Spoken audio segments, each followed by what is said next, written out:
Hey, welcome to the generational gap. Today we're going to talk about prune juice staining your teeth. How purple is too purple? Thoughts? Is there really ever too much purple? We'll find out tonight. Exciting stuff. Yeah.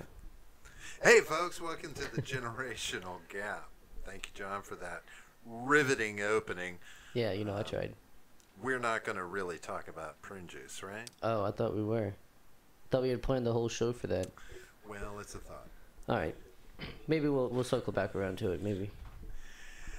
So, folks, as you know, we've got John here. We've got Robert here. I'm your resident Gen Xer. John's our resident millennial. We have nothing good to talk about, but everything to say. So we're coming at you with episode number 11 tonight. We got a few things on the gender to talk about. Huh. You like that? The gender. Hey, if you like being a part of what we're doing here, make sure and hit that like button, hit that subscribe button, and make sure and get in chat. We're willing to talk to you or make a fool out of you, whichever you'd like us to do. Or ourselves. We'll just Most be likely. On camera making fools of ourselves, aren't we, John? It kind of goes with the territory. Fair enough. Yeah? I mean, it is you. You're in, you fucking neckbeards. I mean, you put it all out there. Right There there. you go. Look at that thing. It's glorious. Do you ever trim it, maybe? No. You know what they say? Beardliness is next to godliness. And I can see you're not very godly. And are you? Obviously.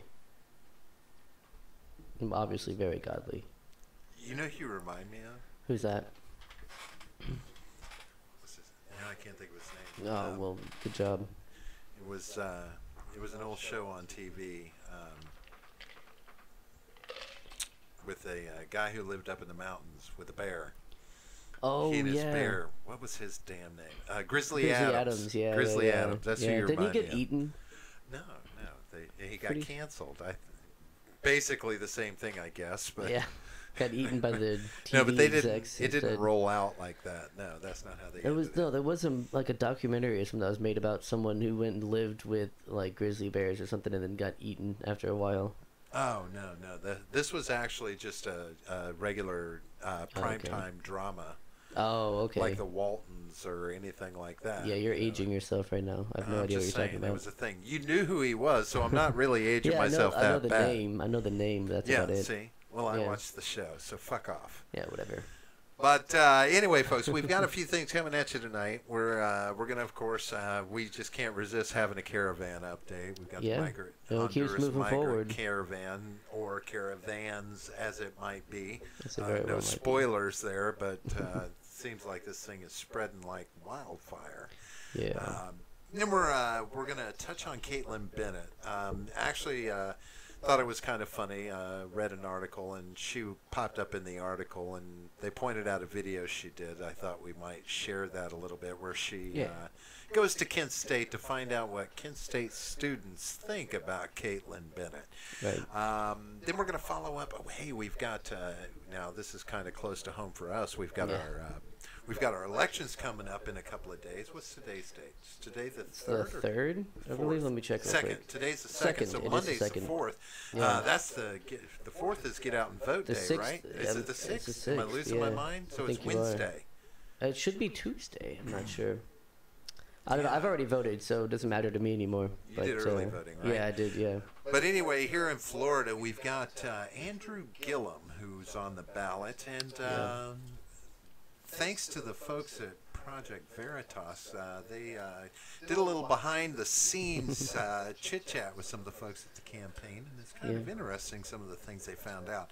Kind of gives you a nice little view of the way politics works in our country these days. Right. And on top of that, then behind that, we've got, we're going to talk about Matt Shea. He's a representative out of Washington State, and he's put together his own little manifesto, which is...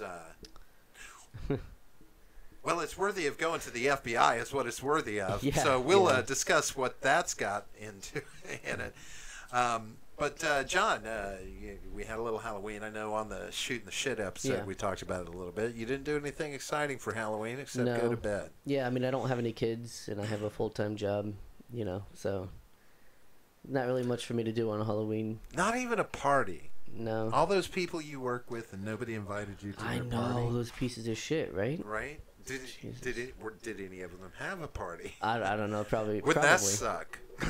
Yeah, no. Don't you hate that? You go Everyone in and was you there find but out me. everybody's talking. Man, that was It an was awesome like- party. That was Yeah, they're like, you had fun at that party, right? I'm like, what party? Right. No, you were there. I remember you being. I remember you No, being there. it wasn't. You had a red Solo cup in your hand and Right. everything.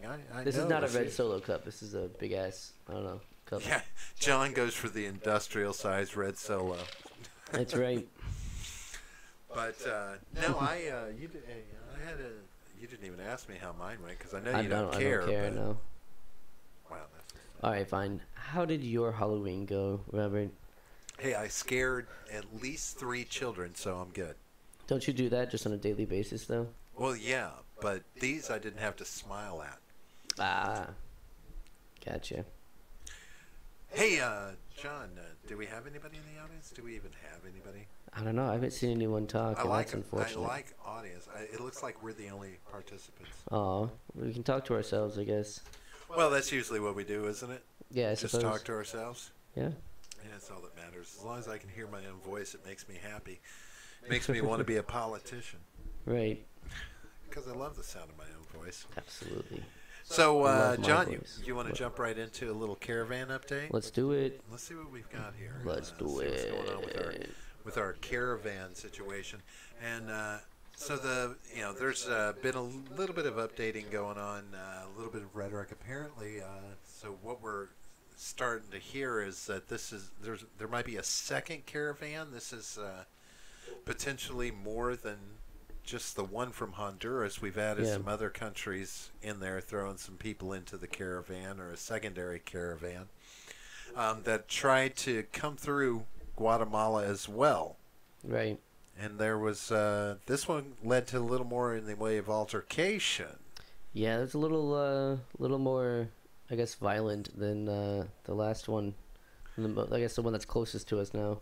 So, this sparked a little something. So, from what I understand, there was some rock throwing and bottle throwing Yeah. from members of this secondary part of the caravan. I'm going to go ahead and consider it as one big caravan because they've all got the same intent. Yeah, but I mean, it's two Right. separate, Sure. entities.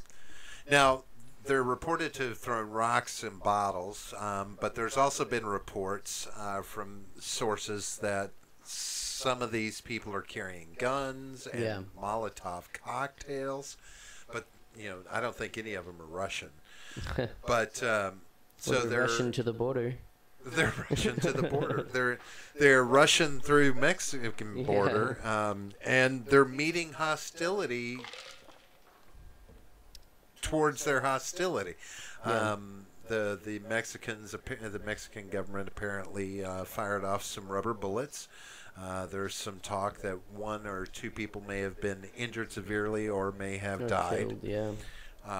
Of course, there's no firm confirmations on anything from anyone, of course, because a dozen outlets will tell you about 12 different things.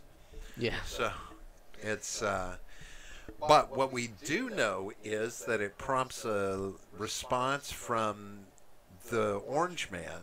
He Right. does. As we He know. will say something. Orange man bad. as Orange we know. Man bad.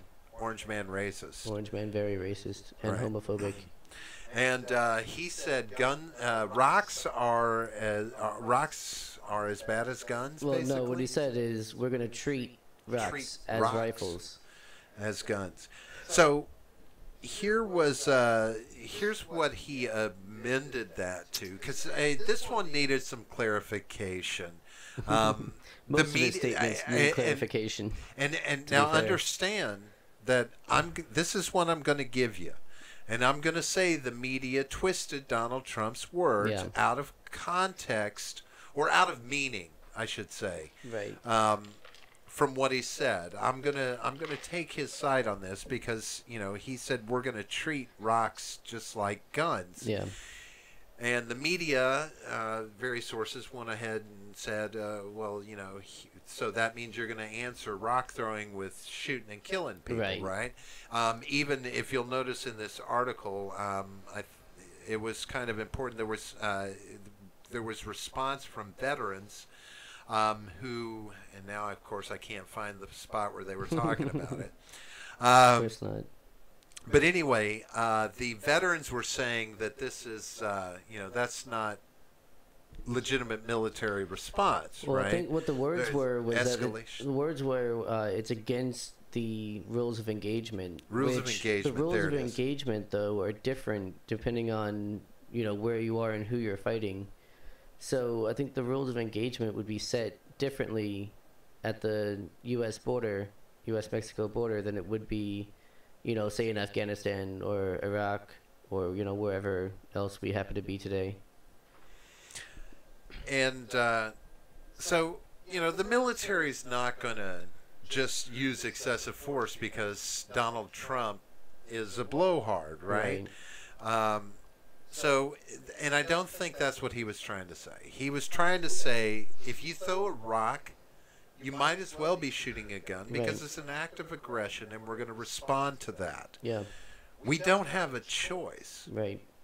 Especially if you say you're migrating for amnesty in America. Yeah.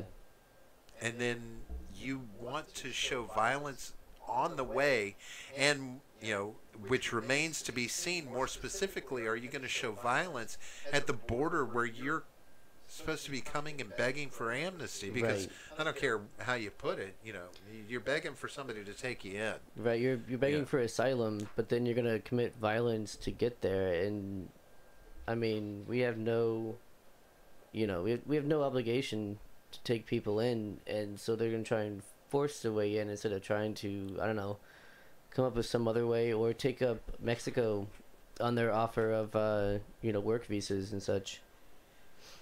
Well, I guess my question to you, John, is when it comes to the standpoint of migrants, I mean, it goes into that mindset. This country was founded by immigrants. So, yeah, what responsibility have we created for ourselves to open our doors to thousands of migrants who are seeking asylum in a country that is safer for them? Well, so plenty of times before in our country's history, we've stopped migration from, different areas depending on, the need.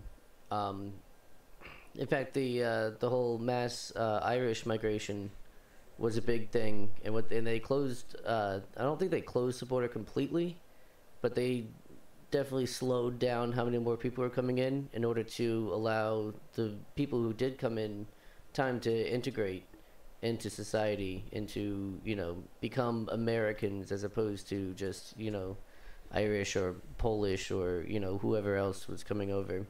So I mean there's definitely precedent for that. And yeah, I mean, who else had pretty bad border security? The natives. I don't think natives. They knew they needed any. Well, now we know. Right. we can learn from the past. Well, so I guess it begs the question: Have we not for decades been setting ourselves up as the place to go for asylum? I mean, we've been preaching this thing for as long as I can remember. That was really when we needed people to spread, especially going out west or coming from, China to the west coast of the U.S. or, China or Japan or Korea or whatever. We had tons of people come over from there. We need to fill the space, that we bought with the Louisiana Purchase and that we took afterwards. And but we're full now. We're good. Well, we have a lot of unsettled space here. You'll hear that argument. Yeah. I mean, there's millions of acres of American countryside that's not settled in any way. Yeah. I mean, that's true. But it's not close to population centers, right? And that's where everybody's going to go. Right. People want to go to the cities and stuff. They're going to want to, unfortunately, they're going to want to, take advantage of welfare systems and, and if also these unsettled areas, they don't have jobs, right? There's no jobs out there because they're unsettled. So they're not going to be able to work. They're not going to be able to live. I mean, unless they want to start like an Amish community, that's about the only thing that you could do out there. just living on your own. Yeah, but the thing that it always comes to mind for me is I sit around and I think about what we've done over the years.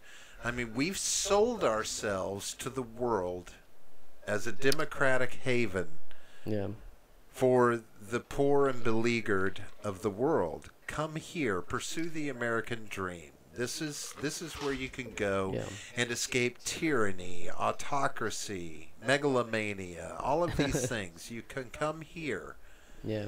and it metaphorically it's like saying, hey, we're 7-Eleven. We're open 24 hours. We're open 24 hours, 365 days a year.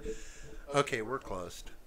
Well, yeah, but you have to look at You what know. led up to them not, opening 24/7. At a gas station that I used to work at many, many years ago, they were open 24 hours until they got robbed at gunpoint at like 3:30 in the morning. Then they started closing at 11. Yeah, but So there was but there was like a catalyst to them closing early. They didn't just suddenly decide one day, oh, well, we're gonna close the store now. Luckily, I wasn't working at that time, but yeah, that's what happened. And so there was some sort of catalyst. So it's not like they didn't just decide. should we're we gonna shut close. all borders? No, I don't think we should shut all Fuck borders. off. We're full till we get done. Yeah, I mean, I still think we should do things like work visas and student visas and things like that. I have no problem with those, but that's all with the expectation that when that's expired and if you don't renew it, you're going back. Yeah, but that's always been the expectation. Yeah, That's but, supposed to be how the right. system works right now. Yeah, I mean, I'm talking, are we at a point where we need to not issue any new visas, new work visas? If you've already got one, you can keep renewing it. Yeah, That's yeah, great. Grandfathered in. You know, yeah. we're everybody's grandfathered from this point on, but should you lapse and have to go back, you're not going to be able to apply for a new one. So you Yeah. got to keep it current. But no new ones. Right. I don't care if Joe Blow Company in whatever country just hired a new go-getter who's never traveled to America. Fuck off, we're full. Yeah, I'm definitely willing to entertain that, that policy, but I'm not sure if I'm 100% on board. Because I think we sell something that's not true anymore. Even with, these loose immigration policies that we have. And technically, compared to the rest of the world, they are yeah. rather loose, Oh yeah, right? which is funny because I think we mentioned in a different episode that nobody expects Canada to have the kind of border control that we're trying to get. No, or that we have. They want open borders and take in tons of refugees and stuff, and how hard it is to get like a visa in Canada, how hard it is to get citizenship there, and how hard it is. Yeah, it's very difficult. Sure. You have to have a legitimate. They don't want fucking reason. Americans up there. Yeah, well, all right, that's fair. Or enough. the worst of Americans. Yeah. You And mean I the would rapists and the drug dealers. I would honestly consider that Americans are a big reason why their immigration policies are very strict. It could be. It could also be the fact that we kicked the shit out of them in the 1812 war, the War of 1812. Can't talk. We didn't really. We almost lost that war. What were they fighting with? Flapjacks and syrup? Come on. Yeah. Beaver tails? Is that what they were called? They were What pretty they call those effective. big pastries? Yep. No, it's I think that it's sad that we try that we even promote America that way anymore. If we do, we're foolish. Because I don't, in a country where people making $50,000 a year, in most states that's not even considered middle class anymore. Yeah. Like 60% of people, I saw a statistic, I can't remember the name of it, but the paper that put it out, or the media outlet, but it said about approximately 60% of people making $50,000 a year still aren't hitting that middle class level where they can get by. Right.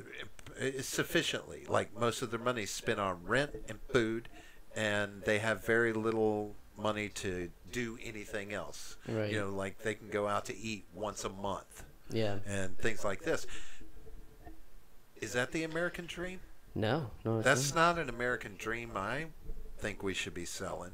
Yeah. It's more like an American, I didn't sleep very well last night.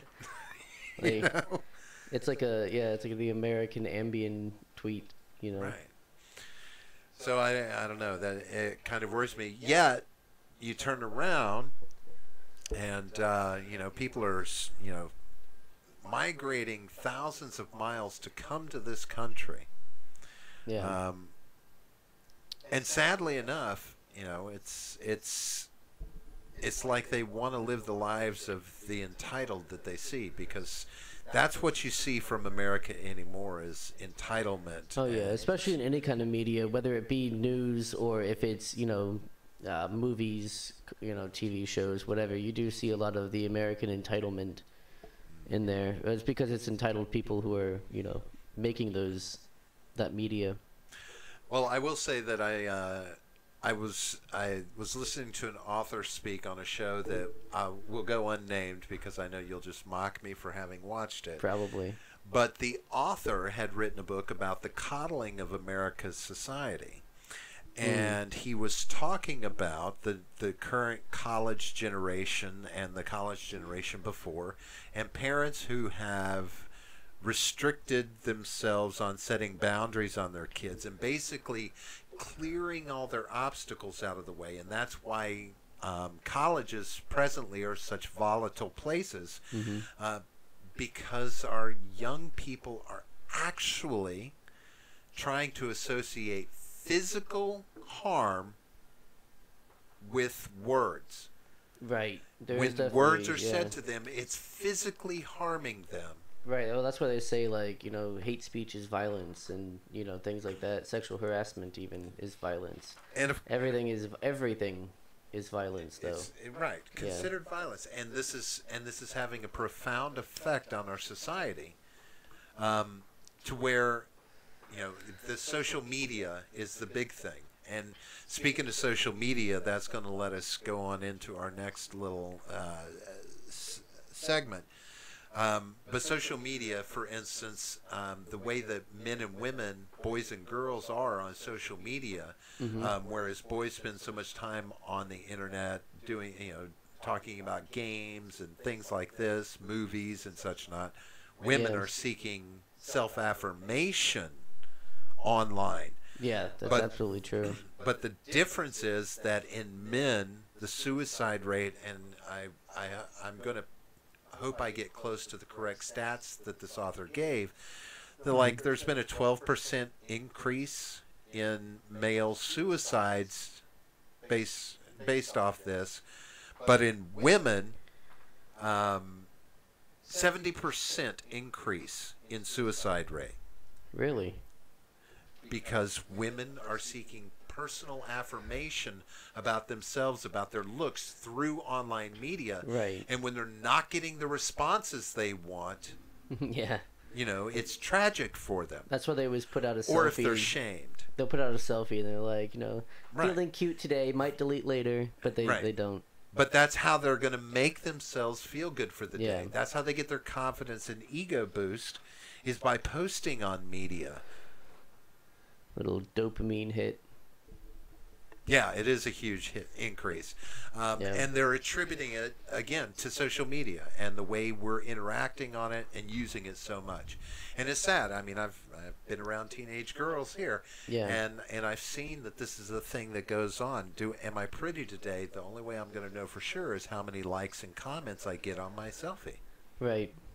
And that's a sad statement that people want to come here for that kind of thing. This is what they're seeing out there coming from our country, and the real underneath truth is that American dream that used to be there is not there anymore. Right. It's not even that easy to come in and just start your own businesses and shit. Oh no. So, you know, to the Hondurans that are on their way up and everybody else is coming, I don't know if it's such a great idea. If Mexico's got jobs for you, you know, see if it's a better option. I mean, obviously it's better than Honduras. I guess I haven't been to either country, but if I they're guess able I'd have to they're- look. If Mexico is able to offer them, jobs and such, it's got to be a better place. Well, Honduras would be considered a second world country It might or a be. third world. I'm not sure. I know to be it's not honest. first world, of course. No. I'm not. But, I'm not 100%. They always talk about that. first world countries And and third third world world, yeah. countries. But what, I think second is like developing, like so like a lot of Eastern Halfway in European. between. Yeah, a lot of Eastern European countries. So starting maybe to use metal in the buildings? so maybe Central and South American, countries. What is that? I love Mexicans. We just need to keep the hard-working ones. hey, I'm not going to Yeah, knock it. nothing wrong with they that. are some of the hardest working sons of guns I've ever seen in my life. I swear to Yeah, God it's they true. are. When I used to manage restaurants when I was much younger, if you give me a crew of kids from Mexico, Yeah. they'd work their ass off for you, and they'd do it, and I had a crew, 6 months and 6 months. There would be a group of them. 6 of them would come in. They'd work for 6 months till their visa rolled, Yeah. and then they'd go back home, and then they would and their cousins would trade up, and then another 6 would come in, and they would swap out every 6 months. They'd vacation for 6 and work for 6 because they'd make Yeah. enough money to send home and save it, Right. and have a ton of cash. Yeah. Soviet bad. soy, Soviet soy. third world unaffiliated. Yep. But anyway, speaking of women and social media, in case anybody's not on the planet, Kaitlin Bennett, we had some fun with her a while back. We talked a little bit about her. Yeah. She's the young lady who decided to take her AR-10. That was an AR-10. AR-10. Yeah, it's not an onto AR-15. to make a stand on. It's still big, black, and scary, though. It was. Yeah, it was very Yes, big, black, and very scary. scary. Rifle. Very scary. But anyway, she went on campus, made sure and had pictures taken right before graduation. This Right. was her graduation photos, right? Yeah. With her AR-10, and she's standing up for gun rights, and if they would have an open carry campus, Yeah. nothing bad would ever happen at Kent State, and referring to decades gone situations that Yeah. had nothing to do with gun control. Yeah. Like, Well, I mean, wasn't even- yeah, she's making a statement, a political she was- statement, but it's let's a little. call it, yeah. let's call it a statement. Okay, It's a political fine. statement. Sure. But so recently and this is within the last couple of months, and I just came across this in an article that was talking about different social media snowflakes, and she did this video where she went around Kent State in, I guess you want to call that a disguise. Yeah, no, I'm waiting for like the Groucho glasses, with the big fake nose, Right, and the right. the eyebrows. To find out what students at Kent State thought about her, and I thought it was a little bit interesting. It wasn't anything terribly dynamic, but I gotta say, it's I agree with people sometimes. I just And let do, us know yeah. out there if you can hear the video, and if we're echoing and shit. Yeah, we let us start know if doing there's that. anything crazy going on with all the noise coming from the video, And then, us, this, that. And then but- we can ridicule Robert for his lack of tech knowledge. Hey, It'll be fun.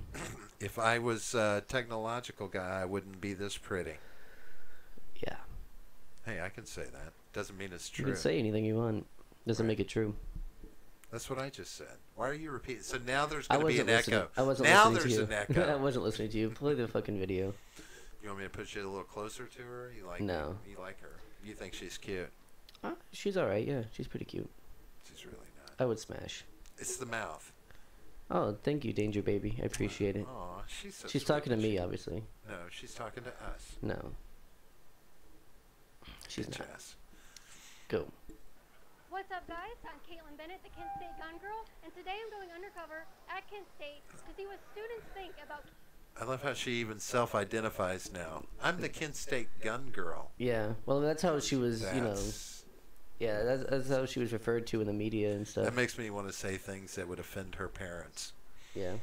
Kaitlin Bennett, the Kent State gun girl. Did you guys see the girl who graduated with a rifle on her back? Yep, she was in my hall. Oh my God. Put your shirt down. You walked right past her? It's a nice tummy. A little over the Yeah. top and ridiculous, and it just got that much attention. I would say something, but she might clap me. I don't want to I threaten. love this Say your guy. opinion. No, I'm This good. guy's awesome. She can do what she wants. Yes, actually, I saw her in Eastray the other day. Oh my, you saw her in Eastway? No way. Oh my gosh. It's crazy to think that she had a rifle in her bag on campus. She had it in her bag. I'm pretty sure. I am an avid supporter of the Second Amendment, but I don't believe that an AR-15 belongs here on Kent campus. I just think what she did was disrespectful, especially knowing the campus's history with, like, firearms. This girl literally walked on campus right over there with a rifle in her bag in her graduation photos. What do you guys think about that? I mean, I feel like what she is just like shitty. I don't know. I mean, what she. You think she's shitty? I think she's pretty shitty, to be honest. Thank you, If ma'am. you were next to her right now, like, what Oh would my you say to God. her knowing that she did all that? I actually rehearsed this last night in the shower. If you were next to her right now, what advice would you give her? Get more schooling. Go back for your master's. Get a job. I don't know if she has a job, but I know she's coming back here for an open carry rally. If that She's doing what? she's coming back here for an open carry rally. What would She- you say to her? She's if like she you- didn't my know God, she had this that guy. scheduled. I'd say go fuck yourself. Yeah. Oh my God, that guy with the What Linux if I told you T-shirt. I am that girl? What if I told you that I am that girl? Really? What if I told you that I am that girl? Wow. Okay, I'd be very surprised. What if I told you guys that I'm that girl? You still think I'm shitty? I mean, I just don't think what you're doing is really appropriate. I like how she walked it So back. if you guys were in front of her right now, what would you say? I would say, hey, if it's you, I ain't gonna say nothing. We've been compromised. These We've guys been are awesome. compromised. Yeah, I mean, there's really not much to say about that video. I think, you know. I What's up, guys? I'm Kaitlin I Bennett. think that she cherry picked her responses Oh, for the probably. video. I'd like to see the whole Probably. thing. Yeah, the raw footage. Yeah. Yeah, because she probably did. She kinda get, may like- have elicited some much more negative responses. It's possible. Yeah. Because I don't know. She shouldn't be. At what point do you take the hint? Yeah. I mean, if you're going to walk around your campus, which has consistently been criticizing you Yeah. from the standpoint of the student body, there's been a lot of more criticism of her than support. I mean, I guess it depends on who you ask. You Well, know? from Twitter, Well, like when people Twitter is from her cancer school anyway. would respond, yeah. they were typically responding negatively when I was reading through them. Other people from outside of Kent State would respond Right. in support, and people in her gun group. But those were the responses she was looking for. Were the ones outside, her gun group or whatever. Those are the responses she wanted. But it's It's basically like the right-wing version of virtue signaling. It's really all it was. I still think it, much like many of the students that commented on it, a lot of them found it reprehensible that she was on campus with a fucking weapon in the first place. Yeah. And they still do. It's like, really? It's like like the young black lady who decided not to stick to her guns once confronted by the shitty person. Right. Well, I just don't think what is Yeah. appropriate for the campus. Right. No, you think she's a shitty person. Right. Yeah. Own it. Right. You already said it to her face, even if you didn't know Right. it was her. Yeah. Just. But be like, continue yeah, I to kinda think say you're a it shitty to her person, face. Yeah. Own that shit. But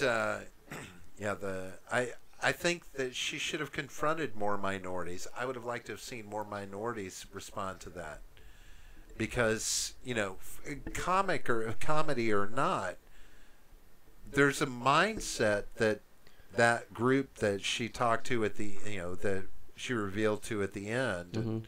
the African Americans. There's a mindset there. It's like, okay, are you coming after us?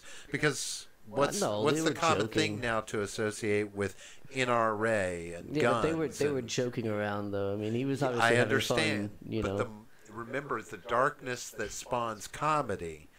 They've got it in their mind that this woman is against black people. Because I don't know that that's in true. the deeper sense, are they I not don't know. associating racism with gun owners these days? I mean, I'm pretty sure racism is anyone who's white When is you're racist. doing That's the kind of how that whole works. NRA Second Amendment thing, there's most minorities are lumping you in with I don't know. the 'cause white agenda. The NRA kind of says that black people should have guns too. Yeah. Yeah. It's not commonly something you associate with minorities, though. Why is that, Robert? Well, think about it. It's just No, you not. think I about grew it. up. Everything I've grown, all throughout my life, the NRA, Mhm. just from rhetoric, the people that I've seen in positions of NRA that have promoted the NRA, throughout my life, Charlton Heston was like a big time promoter of the NRA all my life growing up, but it's always been white people. I don't know. It's, I'm not a member of the NRA, so I don't know. It's always but- kind of gone hand in hand. When I think about the NRA, I can easily make the association to white supremacy. Of course you can. It's not hard because of the rhetoric and the direction it's come What from. rhetoric? Well, the NRA's been promoting themselves for decades. Okay. So, What- and like what I said, it's specifically? always white rhetoric that comes from them. What is white rhetoric? Only white people speaking out for them. Okay. So it's not like But- it seemed like an inclusive group. How does that make it white rhetoric? Well, typically it's been white male rhetoric. Yeah. There's been very few women that were promoting the NRA back when I was younger. Well, now you got one right It was there. the patriarchy. You got the one white right there on the screen patriarchy. right now. Do I? Who? Who's Yep. on the screen? The Kaitlin Bennett Oh, speaking for the NRA. Not officially, I don't think, but that's a camera ham. That's all she is. She's an attention. oh, so hound. now she's a token. Is that what you're No, saying? she's just an attention hound for herself. That's fucked She's up. not a token. That's She's doing it sexist. for herself. She's even promoting herself as the Kent State gun girl. Well, yeah, that's what everyone knows I mean, her give as. me a fucking break. How mamby-pamby is that shit? Well, that's what everyone Maybe knows she her needs as. to get herself a T-shirt. I bet she has I bet you two. could buy some What merch. colors? Probably black and yellow, I'm guessing, because the Liberty Hangout logo there at the top right. Hey, I'm okay with guns. I'm okay with guns. I don't like the tactics the NRA uses to get people on board. Like what? Because my brother was dating a woman who worked for the NRA, and she was even going to step down. She was planning on walking away from them because, and I'm paraphrasing how he put it. They were using scare tactics to try and keep her on board because she was actually teaching gun classes with her NRA membership, that kind of thing associated. But she said that the rhetoric that they're preaching to get members is much more divisive and scary because people are coming to take your guns and Well, that's tyranny been is true about for to a reign long time. supreme, and the crime, the danger that's out there on the streets, Which is all also around true. us, that's not. The tyranny thing, I'm not so sure about, but the other two are absolutely true. Most certainly You've true. got to make people scared of their own country when we're America. This is America. I mean, It it'd be is one thing to be America. trying to scare us if we lived in a country, a third world country with, somebody that ruled with an iron thumb. Scare tactics work then. But this is America. You don't need to use the scare tactics. I mean, you do if that's what you're afraid of. If you're afraid of, What are we afraid of? Well, the What three things that should you we be mentioned. afraid of? The three things that you mentioned. We need to be worried about tyranny. People taking guns away, which leads to tyranny, which obviously But who's trying to take our guns away? anyone who's advocating for restrictive gun control. No, that's not saying That's take what- it away. That's no. Gun that's control how and that gun works. banning are two different things. Yeah, no, you don't do it when you try and take someone's rights away. You don't do it all at once. You do it little by little, piece by piece, until it's eventually gone. You're just preaching a narrative you've heard. No, that's just exactly narrative. how that works. That's what just you bullshit do. narrative. Because if you take it all at once, then people rise up in arms and get pissed off. Okay. And Reaganomics works. No. What, trickle down? No. That's kind of, No, I mean, trickle down does that's not another work. fallacy like trickle down. No. If people want that conspiracy theory, by all means, go ahead. If they were Wait, going to so take how- your... Wait, so how is it a fallacy? What? If somebody was going to take guns away, they would have already tried to do it. They have been doing it for decades. Controlling them and taking them away are two But different it's things. more and more restrictive each time they add more regulations, more laws on. When has different anybody things, said and you they- can't have a .22 rifle? Not yet. They haven't. Okay, when it gets to that point, when they take a .22 caliber weapon away from people, then I'll say, yeah, they're trying to take away all guns. Okay, well, But I mean, they're there's not taking. Nobody's ever. There's semi-automatic rifles that are 22 caliber, and Nobody still with a those would be gone voice. with your assault rifle ban. Nobody with a voice in Washington Not yet. has ever been able to push anything close to taking guns away from people. Nobody. So this yet. myth that people are trying to I don't take think it's a guns myth. away is bullshit. I don't think it's a myth. It's not about taking guns away. It's just about keeping control of what's in people's hands.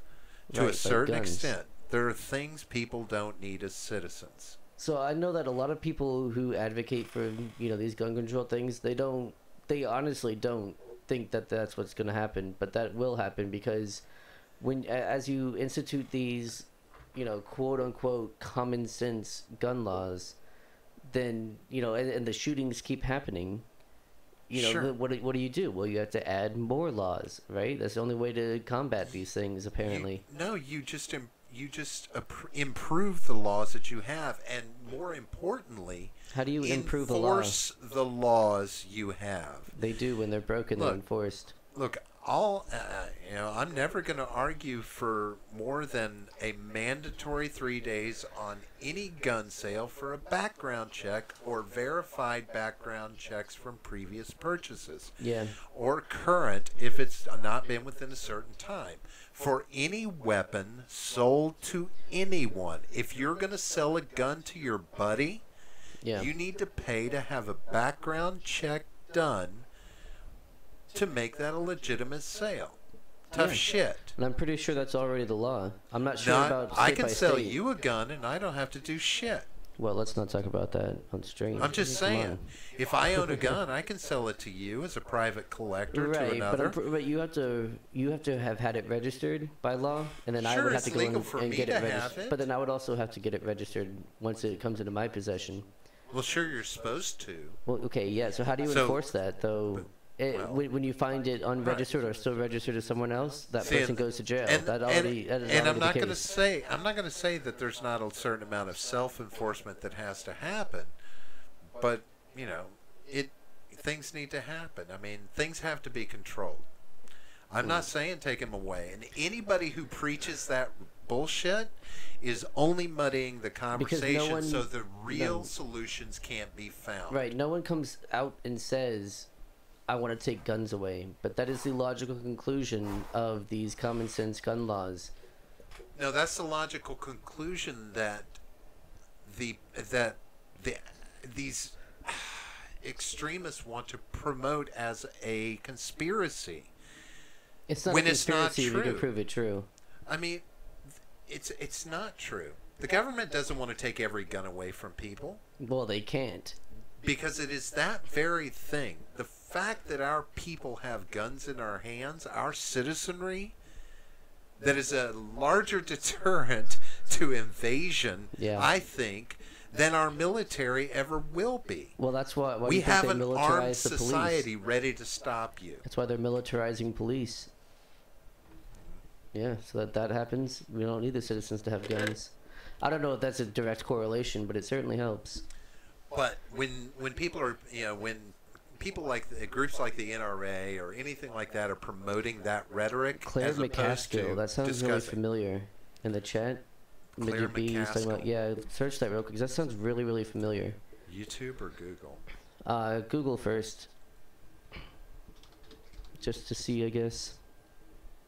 She admitted to misleading her voters about assault weapon bans. Right. Yeah, I mean, that's why they use the rhetoric like assault weapons. Which I think we determined at one point Right. was an assault rifle is a rifle where you can have select fire. You can go from semi-automatic to full automatic. which is already illegal.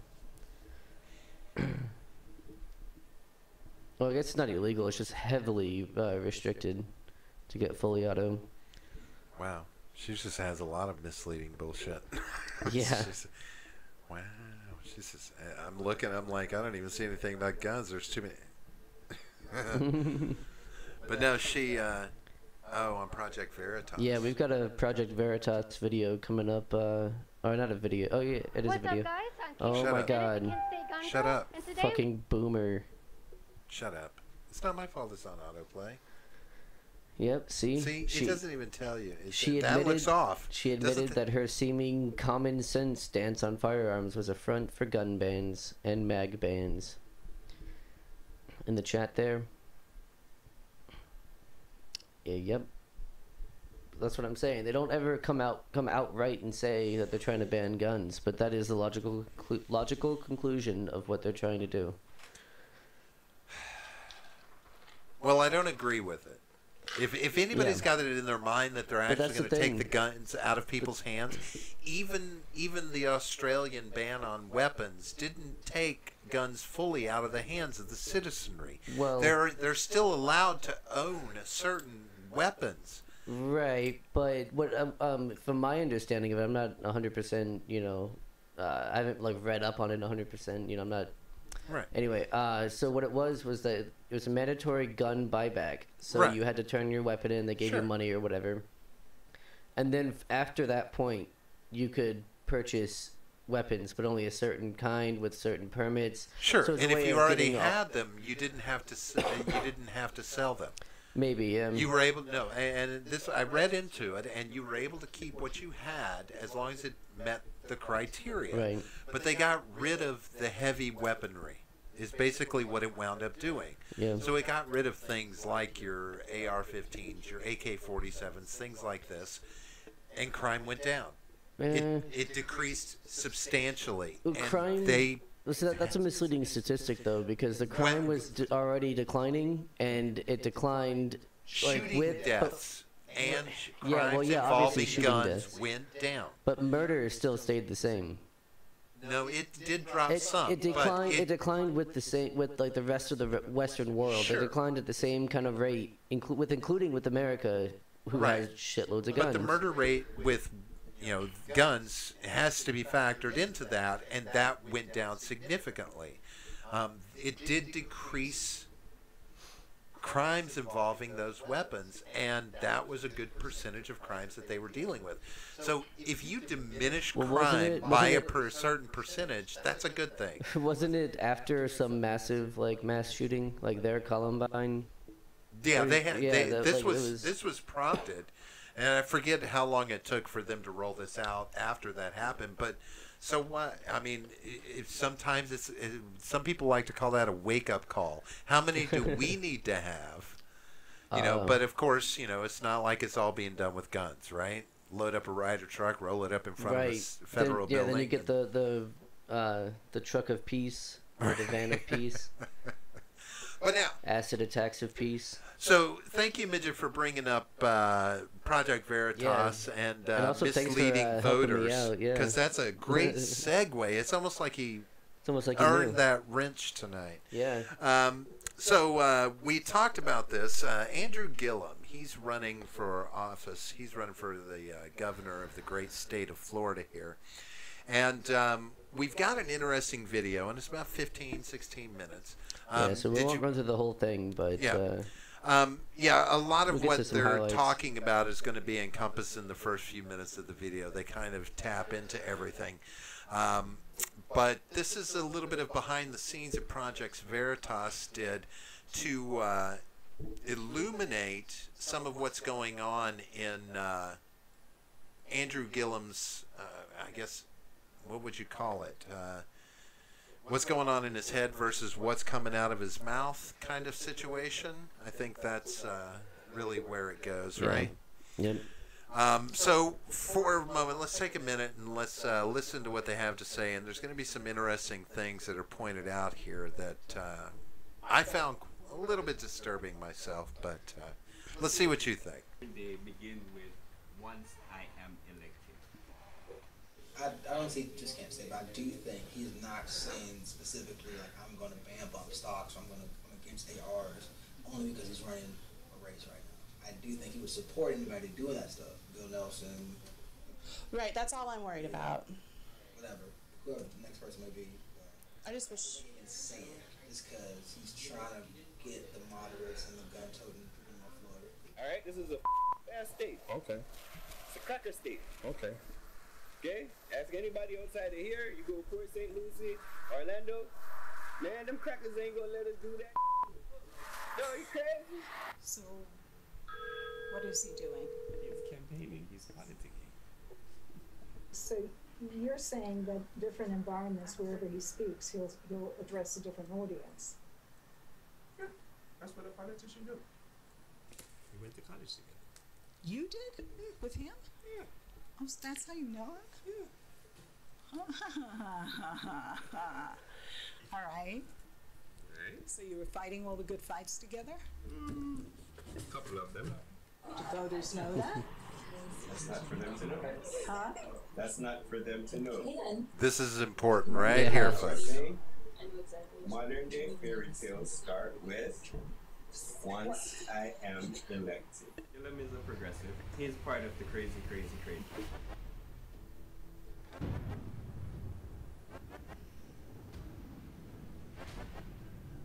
It's been 2 decades since Florida has elected a Democratic governor, and the race is deadlocked. There's a good reason for that.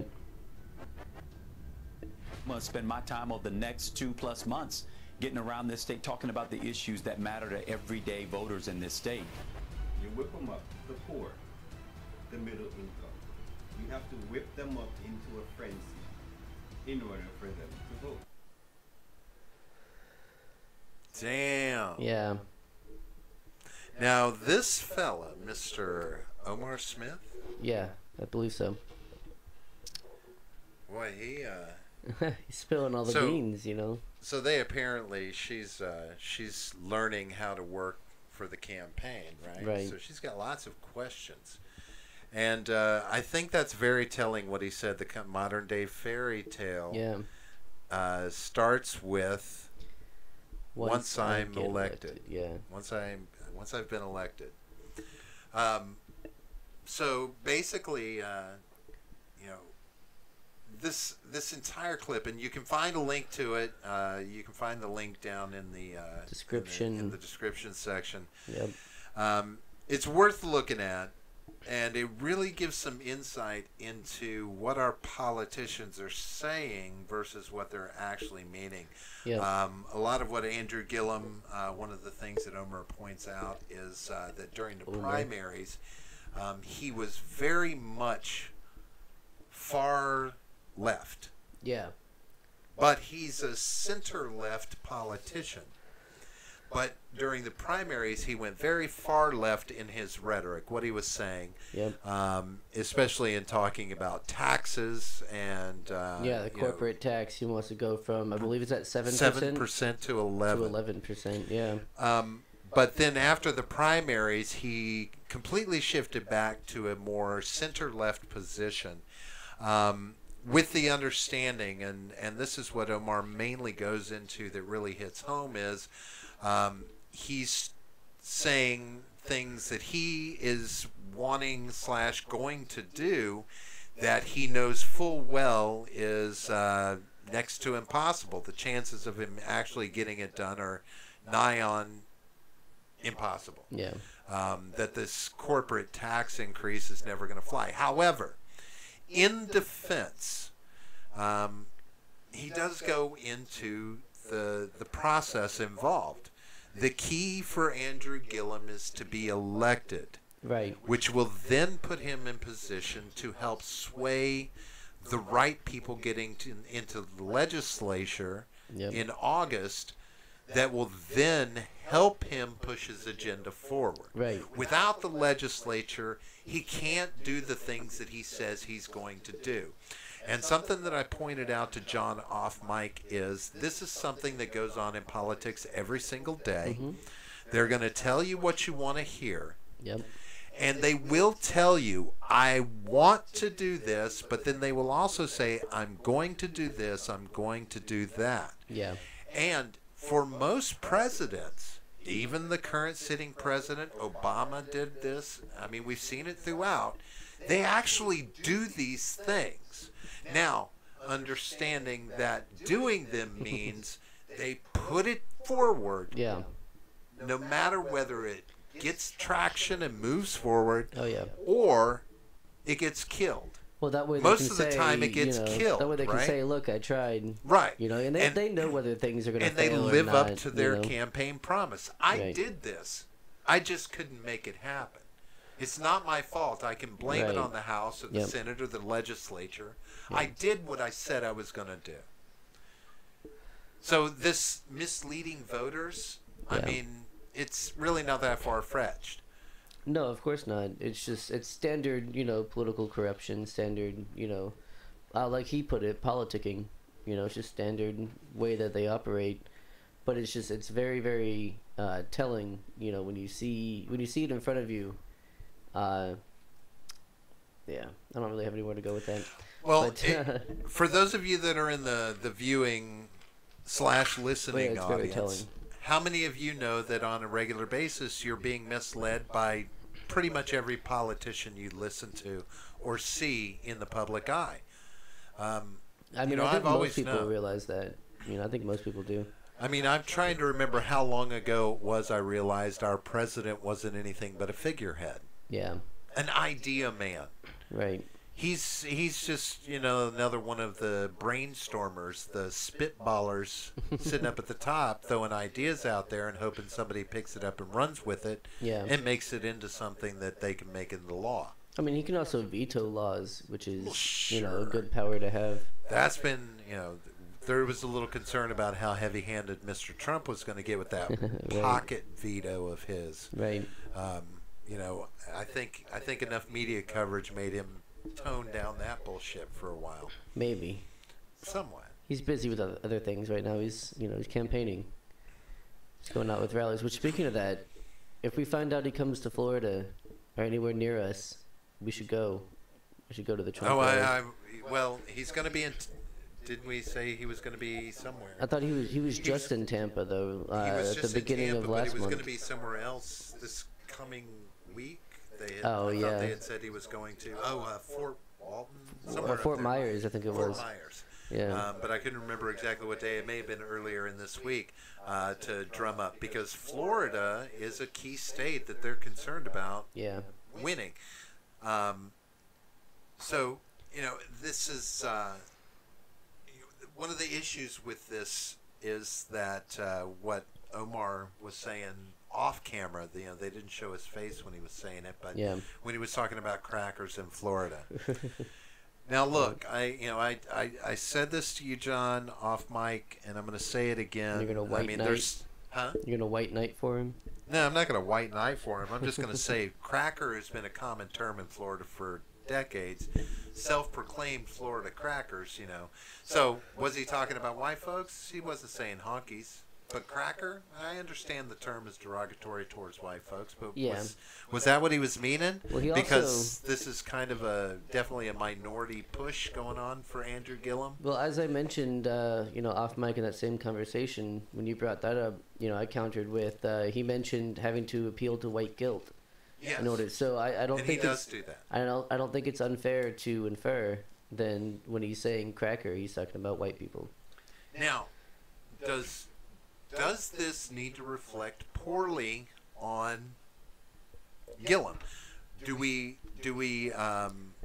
make the assumption or the leap that if this is Omar's thinking, that this is the same way Gillum's thinking? Most of the time where's he getting his rhetoric? Most of the time they're talking about him and what he believes, being Gillum, obviously. I don't know. I couldn't. That's the one thing I couldn't get a sense of. Is this actually how Gillum is, or is this what this guy thinks? Now he says Gillum is one of the, as he calls them, crazy left right. people. He's one of the crazies. But at the same time, in the same in the same investigation, he says that he's center left. Oh no, it's the other fellow that says he's center left. Yeah. The guy that's working in there's another a white fella says he's center left. But he was extreme far left. Right, he was appealing to the far left. Yeah. But this is, other than the cracker comment, okay, fucked cracker state. Yeah, we've got a lot of crazy laws, but everything seems to happen in fucking Florida. Yeah, did you know that we still haven't gotten loose from the hanging Chad? Did you know that it was illegal to walk your alligator on the sidewalk on Sundays? Isn't it still? Yeah, that's what I'm saying. It's illegal. Can't do that. So next time you get your pet alligator out on the road, make sure it's not a Sunday. I wonder if a crocodile's okay. I don't think there's a lot of crocodiles. Maybe down south. Maybe in the Everglades. And crocodiles are safe as long as you don't smile at them. Yeah. Crocodiles At least smile. that's what I've heard. Yeah. Hilarious. So, you want to keep watching this video a bit, or you want to move on, or what do you want to do? Oh, I don't mind watching it for a little bit more. You liked it, did you? I can't say that I was displeased. You? Not displeased? I know, it's hard to believe. He was being left. And while we're watching it, you should get me a beer, if you could. If you would be so kind. Say what? What'd you say? If you could be so kind as to get me a beer, that would be awesome. No beer. Yes, beer. Fairy tales in the More beers. begin with once upon a time. Fairy tales in the modern day begin with once I am elected. Robert. The battleground state of Florida has two high-profile elections this year. The Senate campaign, where Democratic incumbent Bill Nelson is in the political fight of his life against Governor Rick Scott. And then there is the gubernatorial race. I love that word. Be closer. Gubernatorial? Gubernatorial, It's a good word. DeSantis and Andrew Gillum, the Democrat and mayor of Tallahassee. What we found in the Gillum campaign was just what we found in Missouri and Tennessee and Arizona, a candidate lying to the voters he needs to win the election. So Omar, you're saying that the corporate tax he's counting on the corporate tax to cover all of the programs that he wants to fund. Correct. I will absolutely not raise taxes on everyday working Floridians to give access to additional What about wealthier people? So what I said, and I ran on this, by the way, is that we will increase taxes for corporations in our state. But what if you want to put all your eggs in one basket? What if that doesn't work out? What else would happen? How would he get money? So then none of the programs that people are hoping for would happen? Basically.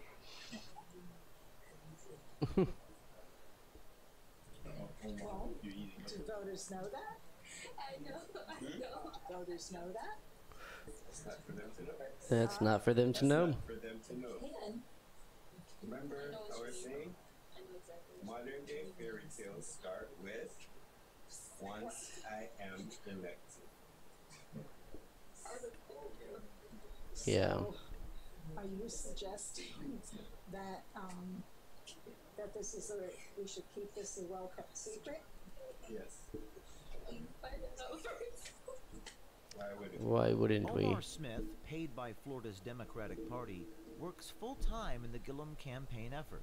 His honesty is refreshing, especially when it comes to who the real Gillum is. And Smith should know. He went to college with Gillum. You did? With him? Yeah. That's how you know Yeah. him? That's kind of an evil laugh, though, to be fair. So you were fighting all the Like, fights together? Couple of them. I didn't know y'all went to college together. That's cool. I didn't know that. So what was he doing? Was he active in college or what? Yeah, he was the SGA president. Oh, okay. We were making a lot of noise. All right. We worked hard for the law school, the family law school. Okay. Made a lot of noise for that. A whole lot of noise. A lot of noise. Whole lot of noise. But we eventually got back to law school. It was placed in Orlando. My brother went to that law school and graduated. So he was doing it too then. He was like an activist with you then, back then. No, I was an activist with him. You an oh, he was the one doing He was the leader. Oh. It's the far right. Medicare for all. Borderline socialism. Borderline socialism. No, that's progressive. The progressive agenda. So you have the extreme right wingers. Those are the Trump and the crazy Republicans. The progressives are the crazy Democrats. That's true. You're hippies. Is that you? The cool you? The hippie. I guess the hippie in me. I think he's somewhere in the middle. I don't think he's. Are you not a progressive? Isn't Gillum a progressive? Gillum is a progressive. So Gillum is part of the crazy crazies? He's part of the crazy. Smith has some very strong opinions about white Floridians. You have a Yep. Alright? It's good. You got a black attorney general. That's good. Yeah. Now, the goal is to switch out your legislatures. So now the governor can get He can do what that. he wants. The rules in Florida up. Tell me about it, man. Alright? This is a fair state. Okay. It's a cracker state. Okay. It's a cracker state. Everybody outside of here, you go to Port St. Lucie, Orlando, man, them crackers ain't gonna let us do that. No, you crazy? Yep, that's why, pause it real quick, because that's why I'm saying he's talking about white people, not, that's why he's talking about white people, not just, like, Florida crackers, like you were saying. I know. Yeah, I know you're trying to give him credit. I just wanted to try and... White knight for him. What is it they say, help a brother out? Yeah, is that what they say? Tell me more about what they say. Those they people. They. I don't know. Yep. What is it? What's the website? The Urban Dictionary. Oh yeah. Yeah. Urban Dictionary. I get all my words from the Urban Dictionary. Yeah, it's a good place, good source of words. You can keep going though. I just wanted to make that point. Well, does it make you, Makes me feel better. Yeah, I've been validated, for sure. Would this keep you from voting for him? I already didn't vote for him before this came out. You voted against him? Yeah. So you voted Republican? Unfortunately.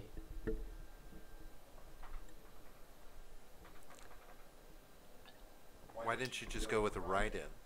There were no good libertarian candidates, and No, a write-in. Yeah, I know, but the race is already really close, so I didn't want to, fuck around. I know someone who voted for Satan, though. So that was a good one. So I guess that begs the question, if you don't have faith in either candidate, why cast a vote for either one as opposed to just doing a write-in vote? Because unfortunately, in American politics today, you don't vote for someone, you vote against someone. That's kind of where the paradigm is shifted. And was it this rhetoric, this kind of thing, that stopped you from voting for it? I voted before this came out, but yeah, I mean, I've looked at both, websites to see what they send on issues, and I want to move further from socialism rather than towards it, and he's gonna push us towards it, even though he might not, get everything he wants or whatever. See, he's gonna push it more that direction. And that's where you confuse I want to get away. me. Why?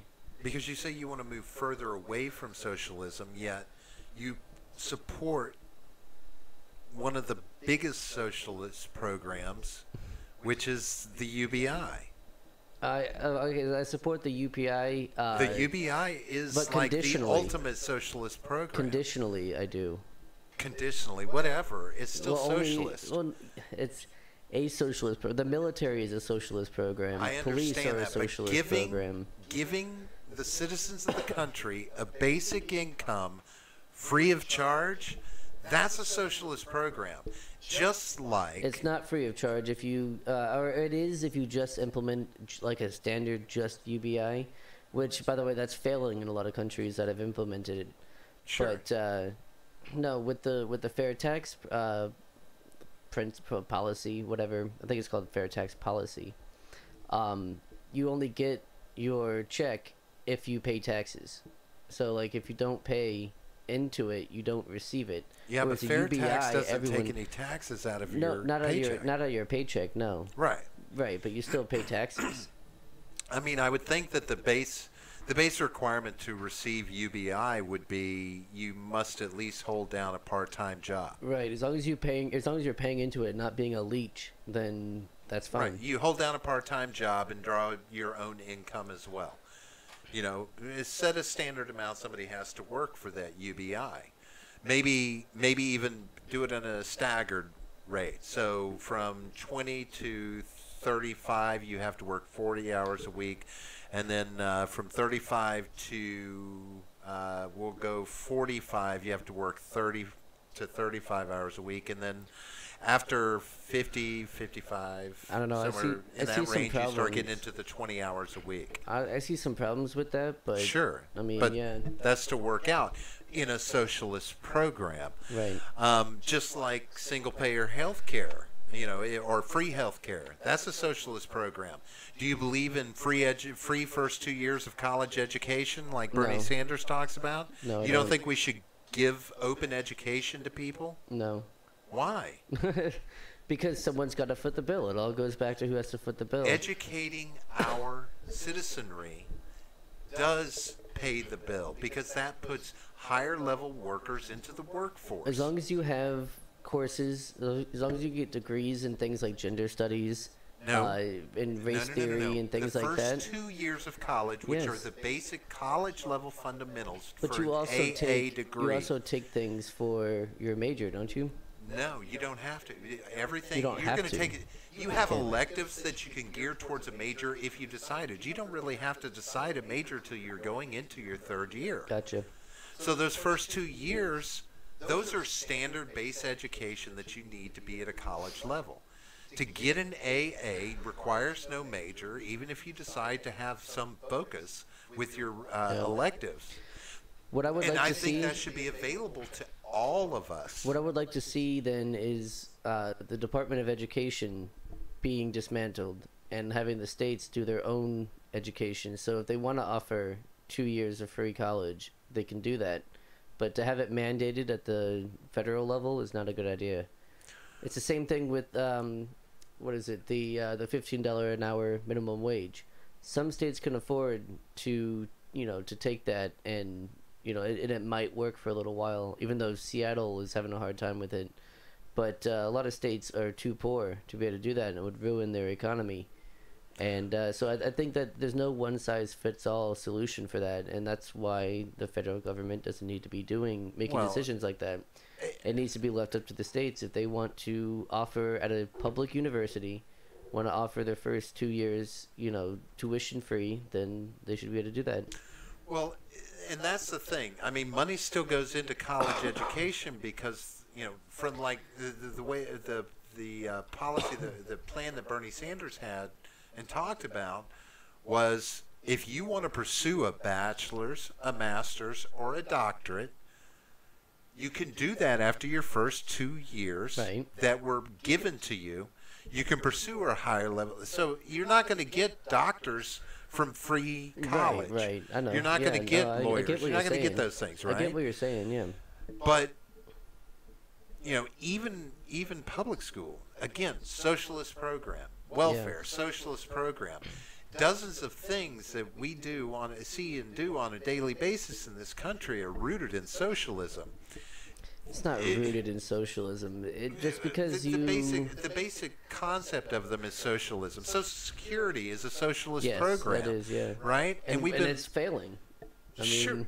everything that we it doesn't mean that everything's perfect. Yes, Social Security was good based off the population we had at the time. Right. Baby boomers kind of killed Social Security. Boomers kill everything. Right? I'm not a baby boomer. I love how you keep... I know. My parents were. I know. It's okay, Robert. It's okay. It's not your fault. I know. Robert. I only take responsibility for the next fucked up generation. Robert. It's not your fault. Your generation. It's not your fault, Robert. It's okay. I have white guilt. Whoever hurt you, It's not your fault. It was you, John. It was me. You hurt me. But you know, it's what we have faith in. You know, we have faith in these policies and these things that go on in this country. I mean, there's a heavy basis of socialism tied in with our democracy, tied in with our republic, with everything that we do. I mean, for decades this has been going on, and to say that, you know, we've got to move away from socialism, I don't think we have to move away from it so much as we have to fine-tune it. Well, so anything socialist, any kind of socialist program requires, you know, centralized government, top-down control.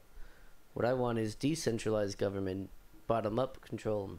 So the, you know, the states or the local, you know, municipalities, whatever, are the ones making these laws and making these decisions, as opposed to the federal government.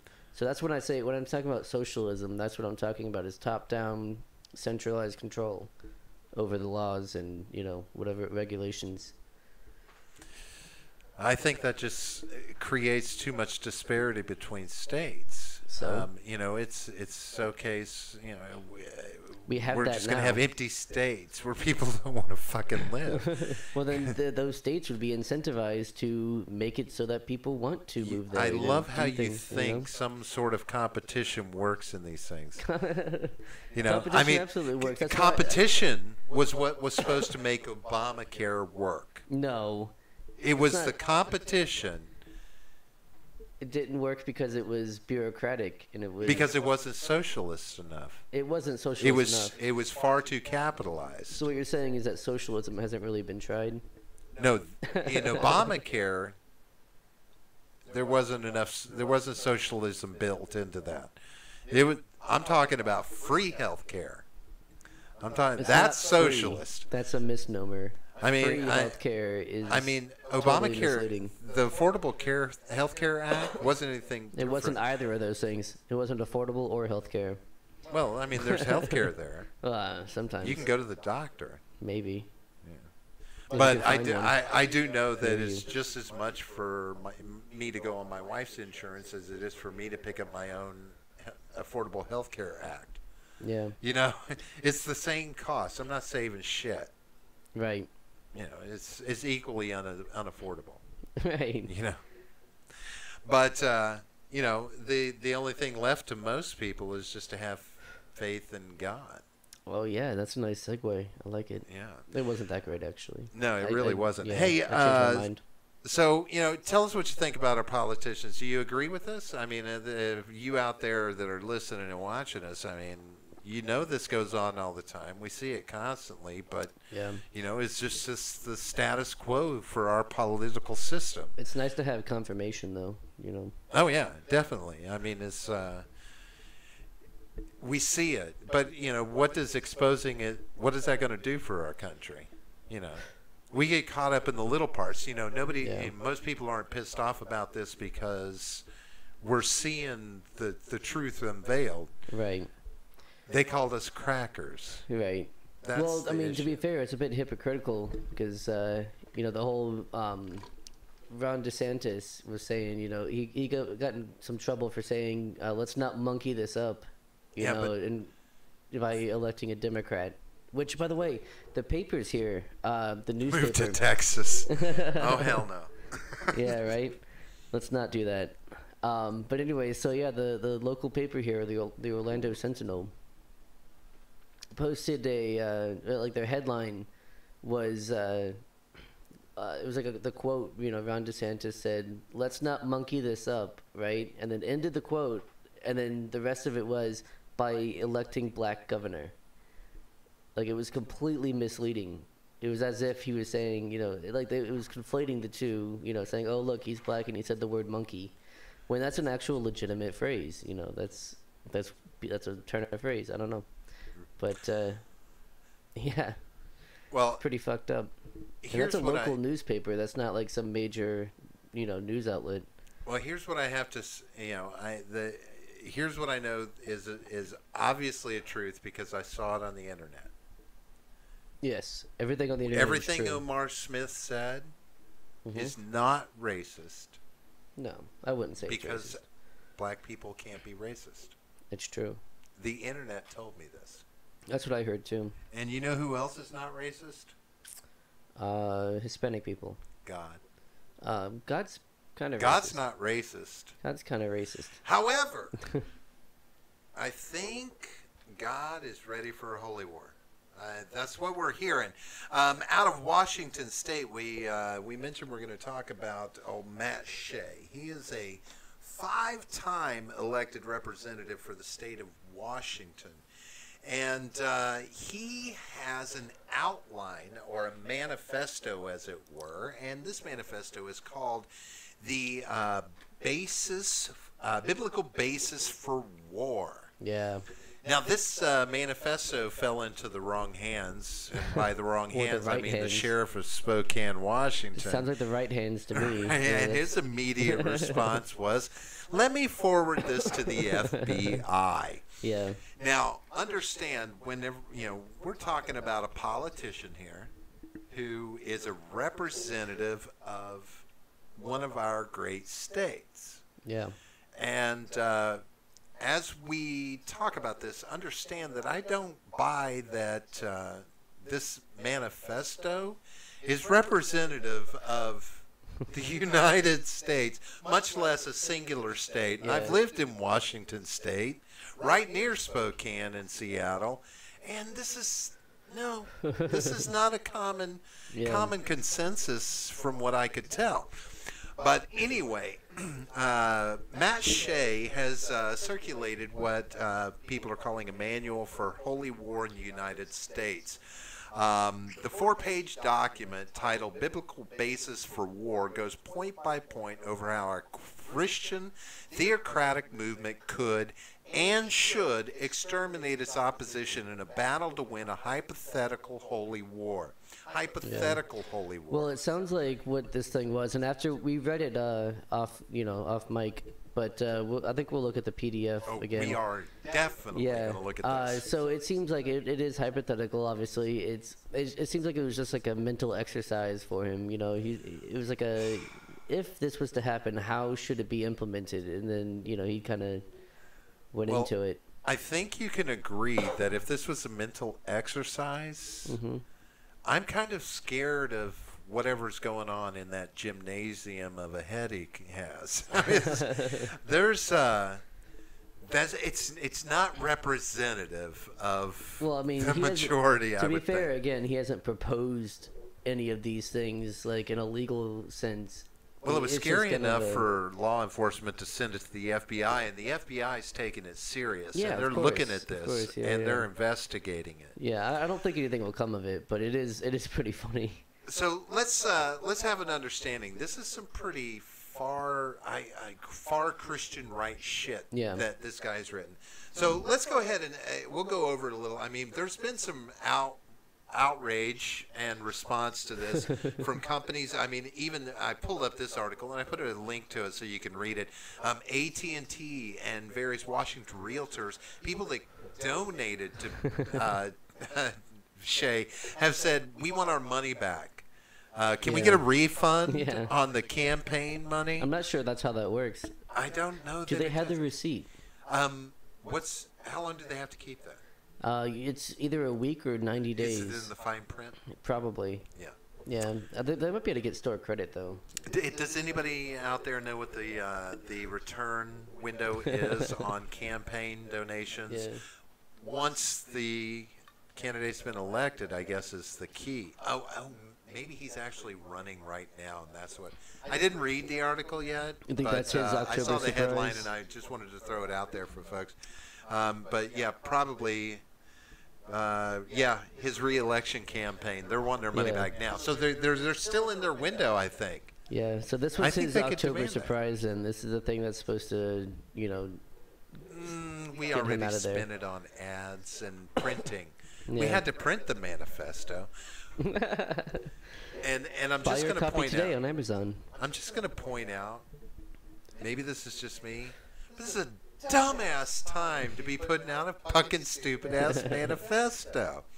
But without further ado, let's see just how stupid this manifesto is. Now understand, we're not promoting this. We disavow. We disavow any association with this other than presenting the facts. Other than humor. Right. Because this is some funny shit. Yeah. Let's begin. The biblical basis for war. Number one, and above all else, God is a warrior. If you read the Old Testament, though, that's absolutely true. God is a warrior. And that is all that matters. Right there, folks. God is a warrior. Yeah. Now for the rest of the manifesto of the secondary and tertiary bullshit that's not as important as God is a warrior. Number two, when is the time for war? When God says it is. Time, yeah. And you'll find that out through prayer council. Prayer council. God will let you know. Fight to win so you don't have to fight again. So to be fair, that is a sound strategy. Anytime you're fighting anything, whether it's one-on-one or massive armies, you want to put the other person down so they can't get back up. You don't want to just win the first fight. You want to win every fight after that. Well, spoiler alert, we're going to find out how they managed to achieve that. 4 things to stay within God's will. You need a holy cause, holy leader, holy army, and a holy camp. Yeah. But no holy tents because it might rain. All right? 4 ways to know it's time to fight. I think we already knew there was just one way. God said it's time, right? Well, this is how you know. Doesn't this that God contradict? This is how you know when God is saying that it's time to fight. Because, He doesn't just come down and be like, all right, guys, get your shit together. Let's go fight. Oh, okay. So God will reveal it to His will to the leader. The great leader, the dear leader. Even. Or the leader will inquire of God through prayer council. Right. So he'll say a prayer. Is it time? Can we kill these so fuckers? Basically, whenever we want. Can we fight these fuckers yet? I don't know if you know, but God speaks through me. And He said it's time to fight. So we're going to have to end the stream. And we're going to have to go start fighting. God puts it in the hearts of the people. All right. You're going to get smote. God starts the fight. He pushes first. He's like, fuck you. Yeah. Boom. And then pushes. And then a bunch of kids in Africa get AIDS. It's really sad. John, that's so wrong in 3 ways. You don't ever want God to start the fight. That's so wrong in He so doesn't few pull ways. punches ever. All right, here's what we need for the Holy Army. So I don't know. This is a lot more than just when God says it's time. What if He tells? Well, what if He puts it in the hearts of the people, but forgets to reveal it to the leader, and the leader never comes and asks? Because the prayer council will then be the ones. No. But that's the leader is always involved in the prayer council, from what I see. Yeah. So when it's in the heart of the people, then they go to the leader, and the leader says, "Okay, well, let me ask God." Is that how council. Is that right? So basically, what that does, though, is it sets it up so that the leader can just say, "Oh yeah, God says let's go fight." And so what you're saying is the leader has an open door policy, right? To just be like, "Oh, I decide, and since I decided, therefore God decided, it's time to fight." All right, John. Here are the 6 things you need for a holy army. You need sacrifice, worship, and prayer. Sacrifice. You notice that one's just left kind of ambiguously there. Well, they're all kind of ambiguous. I mean, are we talking lamb, firstborn son, the earth? The earth. Scorched earth? Maybe. You need, in times of desperation, you need circumcision to be circumcised or saved. So, what if you were both? What if you're Catholic? Because I was baptized. Well, Catholic, you're baptized. baptized. I was never saved though. You're not like. But you're circumcised. Yes. So Catholics aren't saved; they're circumcised. Other Christians are saved. Well, yeah, but I was baptized. I wasn't saved, right? So it's kind of the equivalent. It's one or the other, or both, is what it's saying. If you have your foreskin cut off, yeah, God loves you. Oh, that's nice. Right. Yeah. You're a Christian warrior if you have no foreskin. Sweet. I have a 5 skin. you need to make vows, consecrations to the Lord. You got to promise to love the Lord. Give yourself to the Lord for life. Sounds like a lot of work. You need some trumpets or an ark. So do you build the ark? How big? There's How many? there's one in Kentucky, or it's either Kentucky or Kansas. There's an ark out there. Someone made a what's his name? Fuck, what's his name? Moses? It's like Noah. No. Noah. Yeah, Noah. Yeah. Was that his name? Yeah. No. What's the guy's name? Fuck. He debated Bill Nye a few years ago about creationism. It was pretty bad. He did a very bad job. But Science isn't real, so I don't keep up with it. yeah, no, I know. Research Flat Earth Society. Anyway. All right. We also need atonement and Fuck, or what was money. it called though? God damn it! What's the guy's name? Oh well. And praise to God before, during, and after. It's important to do all three. Right. Before, during, and after you give them money. Right. Exactly. You'll see that's how that goes. 5 facts of war. Number 1, war is a fact of life. Really? Yeah. I watched Facts of Life. And war, I don't remember war once. I remember there was Blair, there was Joe, there was Natalie, there was Mrs. Garrett. It was probably there was Tootie, but no war. It was just communist propaganda, that's why. Probably. Yeah. But they had a minority. Right. So, they were progressive. Right. Communist. God is with us, and the battle is his. So why do we need to fight it with him? Yeah, exactly. Numbers are inconsequential unless you're outnumbered. Well, even so, I mean, if you're outnumbered, as long as you have better tactics and God on your side. Armaments are inconsequential unless you have none. Right. Well, you can have Isaiah rocks. 57:1. Yeah, we looked this up earlier. Righteous men are killed. Yeah, what did it say, John? It said some bullshit about some righteous nonsense. men are killed because they stand up for what God believes in, Yeah, and they whatever. believe in God, and they're willing to give up their life for God because God wants them to die. That's why he went to the trouble of putting them on earth in the first place, right? So they could fucking die and throw their life away. It was actually what it was saying at the end of that, whatever passage. No, it was saying that they die in order to save them from the evil to come. Yes. Is what the whole deal was. They're protecting mankind. Right. By killing them. Right. I mean, I guess in that, it's, you go to heaven or whatever, so fine. Sure. But, We'll call it heaven. Yeah, whatever. There's some wrong thing. Too many virgins. All right. Qualifications of a warrior. And this is important. Yes, this Four is qualifications. Right. This is what you have to do. The prerequisites to be in God's holy army.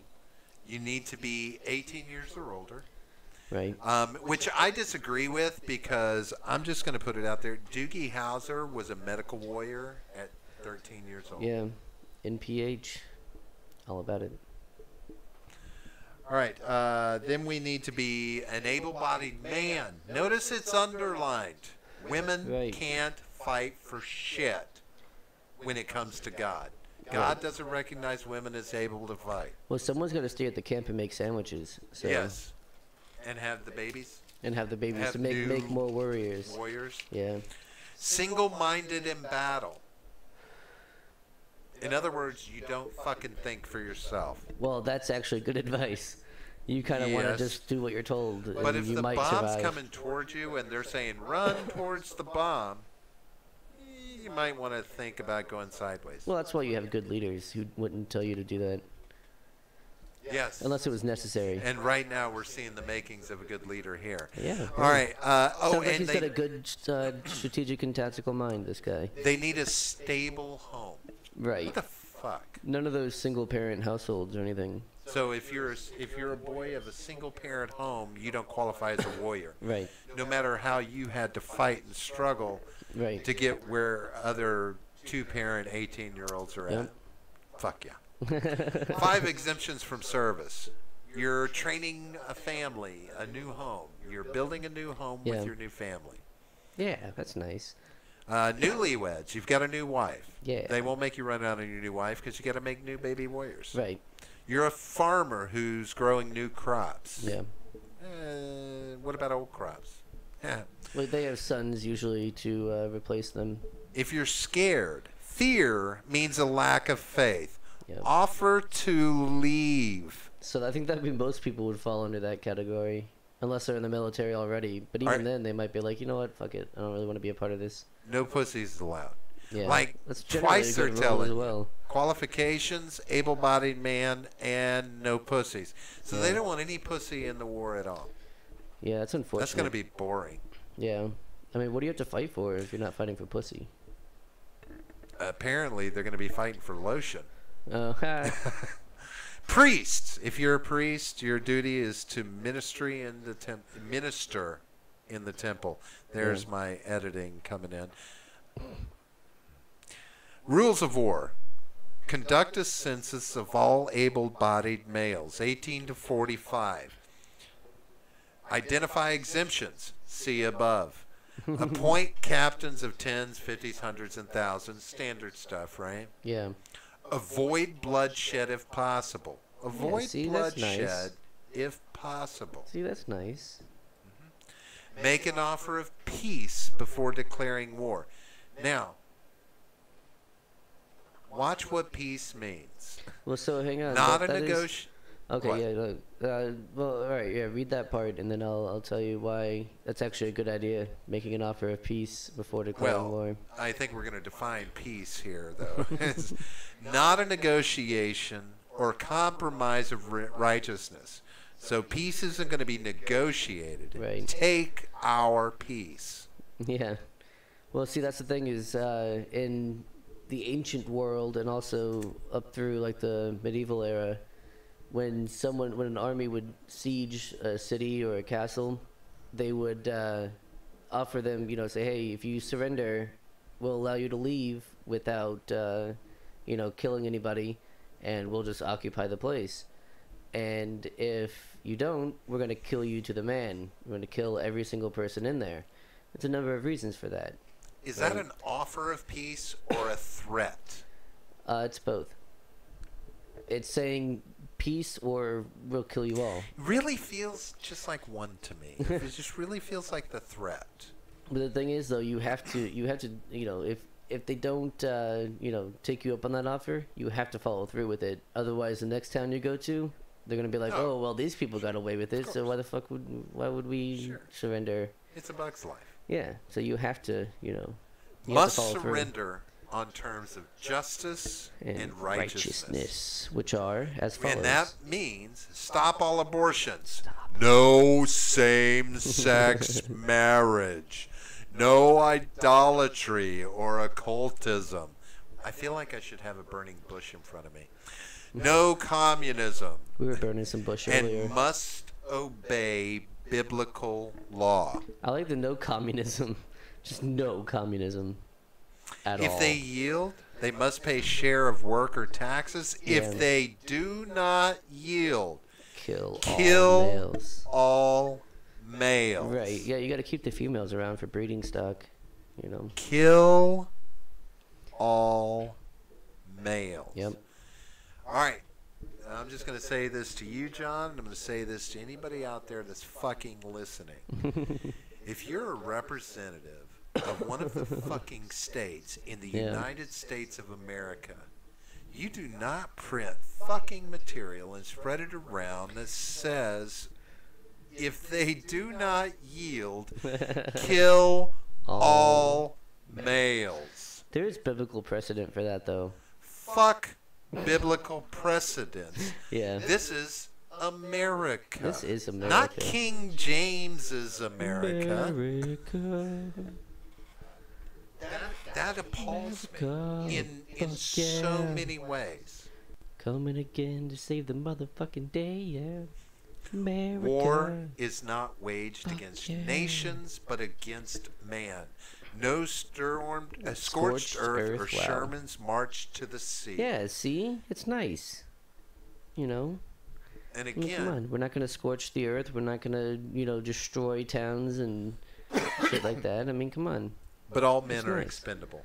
Well, yeah, men have always been expendable. You can always make That's more. lovely. Thank you, Jesus. Thank you, God. Cut down only non-food trees necessary for supplies. Safeguard production over politics or retribution. Yeah. Do not attack or kill productive citizens. See? They are your base of support after the enemy is defeated. However, productivity is a subjective thing. Yeah. Law of booty. This is fucked up too. Half went to those who fought, half went to those who didn't. Divide evenly to the individuals. Each gives tribute to the Lord. Tithe to the church and ministry with it. None to the government to remove the temptation to fight. May use part to give to those who helped. Commanders receive the same portion, if a greater portion, then they would have an incentive to fight as well. Sounds like communism to me. Yeah. Yeah. Is Christianity communism? Jesus was a communist. Was he? Yes. I know. Then we get into the organizational structure for a war, basic setups of sizes Standard, of groups, etc. Small standing army, only muster in wartime, which apparently, if it's anything like the fucking Crusades, which this sounds exactly like, Dude, the Crusades you're are always awesome. at war. This is the Crusades. Right. He's laid out the Crusades in a manifesto. Basically. A modern day crusade. Yeah, I mean, it basically is the Crusades, which were an awesome time. Holy shit. Here's how we biblically deal with tyranny, which is a bunch of shit. A Bunch of tyrant is shit. someone who rules without God. Yeah, I'm pretty sure that's not the definition of a tyrant. It isn't. I'm pretty I've looked it sure- up before, and that's not it. Yeah, I'm pretty sure you can have tyranny with someone who believes in God. Like, Options. I'm pretty sure it's inevitable. Options of how they, how deception is used for tyranny, avoidance of tyranny, assassinations. Assassination to remove tyrants is just, not murder. It is No comment. just. So at any time, anybody who buys into this manifesto, if they believe someone to be a tyrant, they can move towards assassination Kill justly. the phonies. Kill the phonies. Considerations Catcher in the Rye before reference. beginning the war, all basic stuff, strength and resources. Can Well, you prayer go? and contemplation. Don't forget that. That was the most What? important part. Prayer and contemplation. Oh well, Yeah, it's pretty important. I mean, if you're not praying and contemplating, what's the point of Yeah. even starting a war? Right. I mean, that's the whole point of having. How the war. else is God going to tell you when to start? Right. Oh, this is what I want to see. Did he write this? The review, the declaration of causes and I think that was necessity. up further, wasn't it?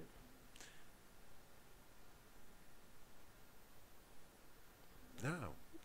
Maybe it's further down. Did we miss? Is that somewhere in here? That almost sounds like another document. No, it must Yeah, maybe be it's something a different else. document. I would love to see that. Yeah, that would be interesting. That would be nice to go hand in hand. Oh, you need a reasonable hope of winning. God is on your side. Well, that's kind of contradictory. I mean, if God Here- is on your side, you have every hope of winning. Okay, so right here, here's the contradiction I see. Reasonable hope of winning, God is on your side, because God is on your side. If he's not, wait, but didn't we establish that the only time to go to war is because God said willed it. so? Deus Vult. He said it's time. So why would you even be contemplating war if God didn't say it was time? Well, you're contemplating. You're just, you're like, should we go to war? Was And it God's like, nah, dude. Before beginning, nah, don't not do it. contemplating, before beginning the war. Right. Well, you've already been told to begin it. So before you begin, you need to make sure God actually is on your side. Right. If not, then you got to wait for him Even to though be- he told you to start the war. Well, you got to wait for all the red tape to catch up. There's a He's lot- got paperwork to a lot file? of bureaucracy in heaven, yeah. Is God directing the war? I hope so. He's a pretty decent, strategist. I think. So is he like a good thing to have on your 4-star side. general, 5-star? What does he qualify as? Probably strategos. I'm not sure how it's pronounced. I've only ever seen that word written. You should also consider whether your Strategos. people are tired of tyranny and sin with hearts set on freedom. Question mark. Or are people accustomed to tyranny and don't know who God is? Oh, yeah. Do you know who God is, John? Yes. Who? God.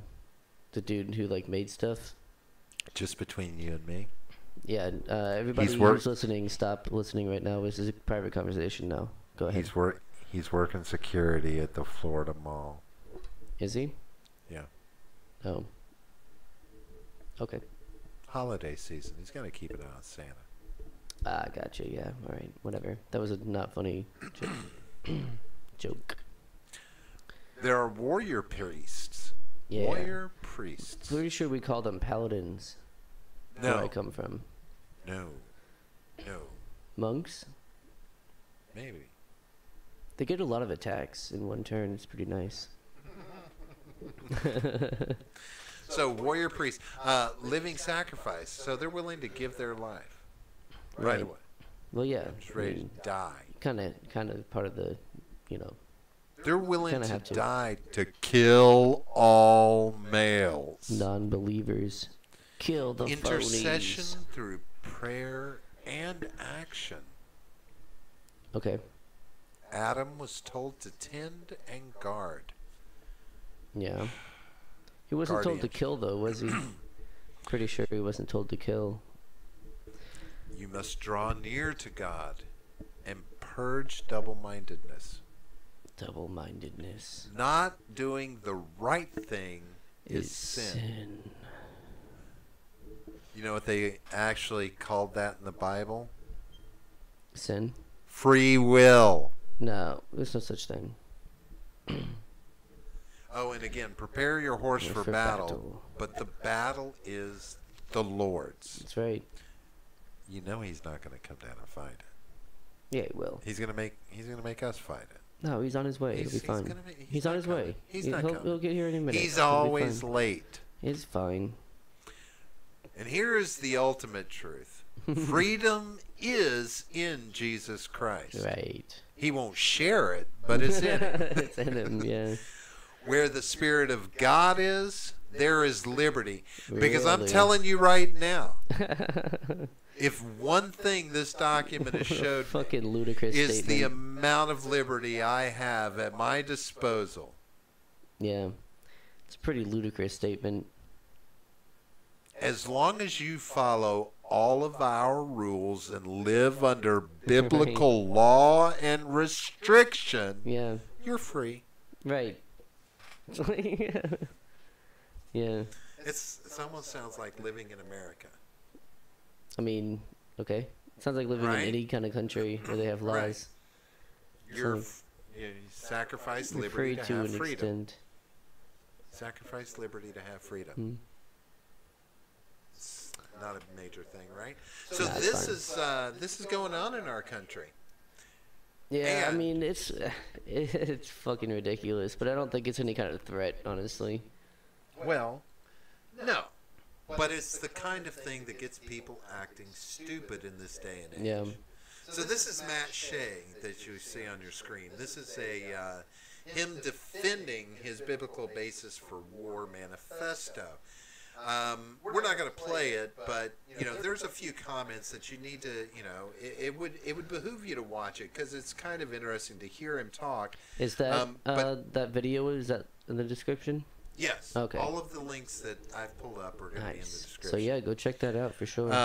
He did his the video and put it out there that the counter state is working overtime. There are two main counter states in America: Marxists and Islamists. Yep. And this is this is just asking for more divisiveness. And this is coming from someone who's trying to be elected. He's been elected 5 times. And is trying to be reelected. Right. he talks about a Rolling Stone profile that was done on him because of this manifesto, and he calls it a huge smear campaign. But don't those 4 pages pretty well do a good job of smearing his ass all over the fucking place? I mean, it speaks for itself, right? Yeah. That's some extremist rhetoric right there, right? Am I wrong? Yeah, I would guess I could consider that extremist. I mean, let me put it this way. I mean, I don't know. I don't know why I feel like I want to defend him, but I don't. How about if I really compare it shouldn't. this I don't way? think I want to really, but. How about if I compare it this way? Him saying that, to pursue this biblical basis for war. Yeah. And if they do not concede, kill all males. How different is that from the jihad? It's just pragmatism. How different is that from the jihad that says kill all infidels if they don't come to the Well, because women can be infidels as well. Well, sure, but So- male, female is still. You're not preaching anything different than a Christian jihad. Yeah. That's what it's calling for. Well, that's what a holy war is. A jihad is a spiritual war, and he's calling for holy war. I don't think he's calling for it, but he's writing down like an outline, like, if we're to do this, it's kind of like OJ's book, if I did it, here's how it happened. It's kind of like that, if we have a holy war, here's how it needs to be done. But this is the backbone of the Crusades. I mean, it literally is the backbone of the Crusades. Crusades were fucking awesome. I mean, That was a very exciting time. He wants to bring the Crusades back. You can't have that. Yeah. You can't have some bullshit like this going around. Not from people who are supposed to be American, representing Americans. But he's willing to defend it. He's willing to say that that this is worth putting out there. That this is something we should do. Yeah. That's not America. And it's sure as fuck not a representative of America. Not the kind of America I want to. But now, he goes on to claim that this is a country based in Christianity, that it's founded on a compact with God, that God is the only reason this country is here. He mentioned the Mayflower Compact in this, which is actually a document I forgot existed until he brought it up. And I was like, oh yeah, that was basically our first set of laws in the U.S., yeah. But those were made through a compact with God.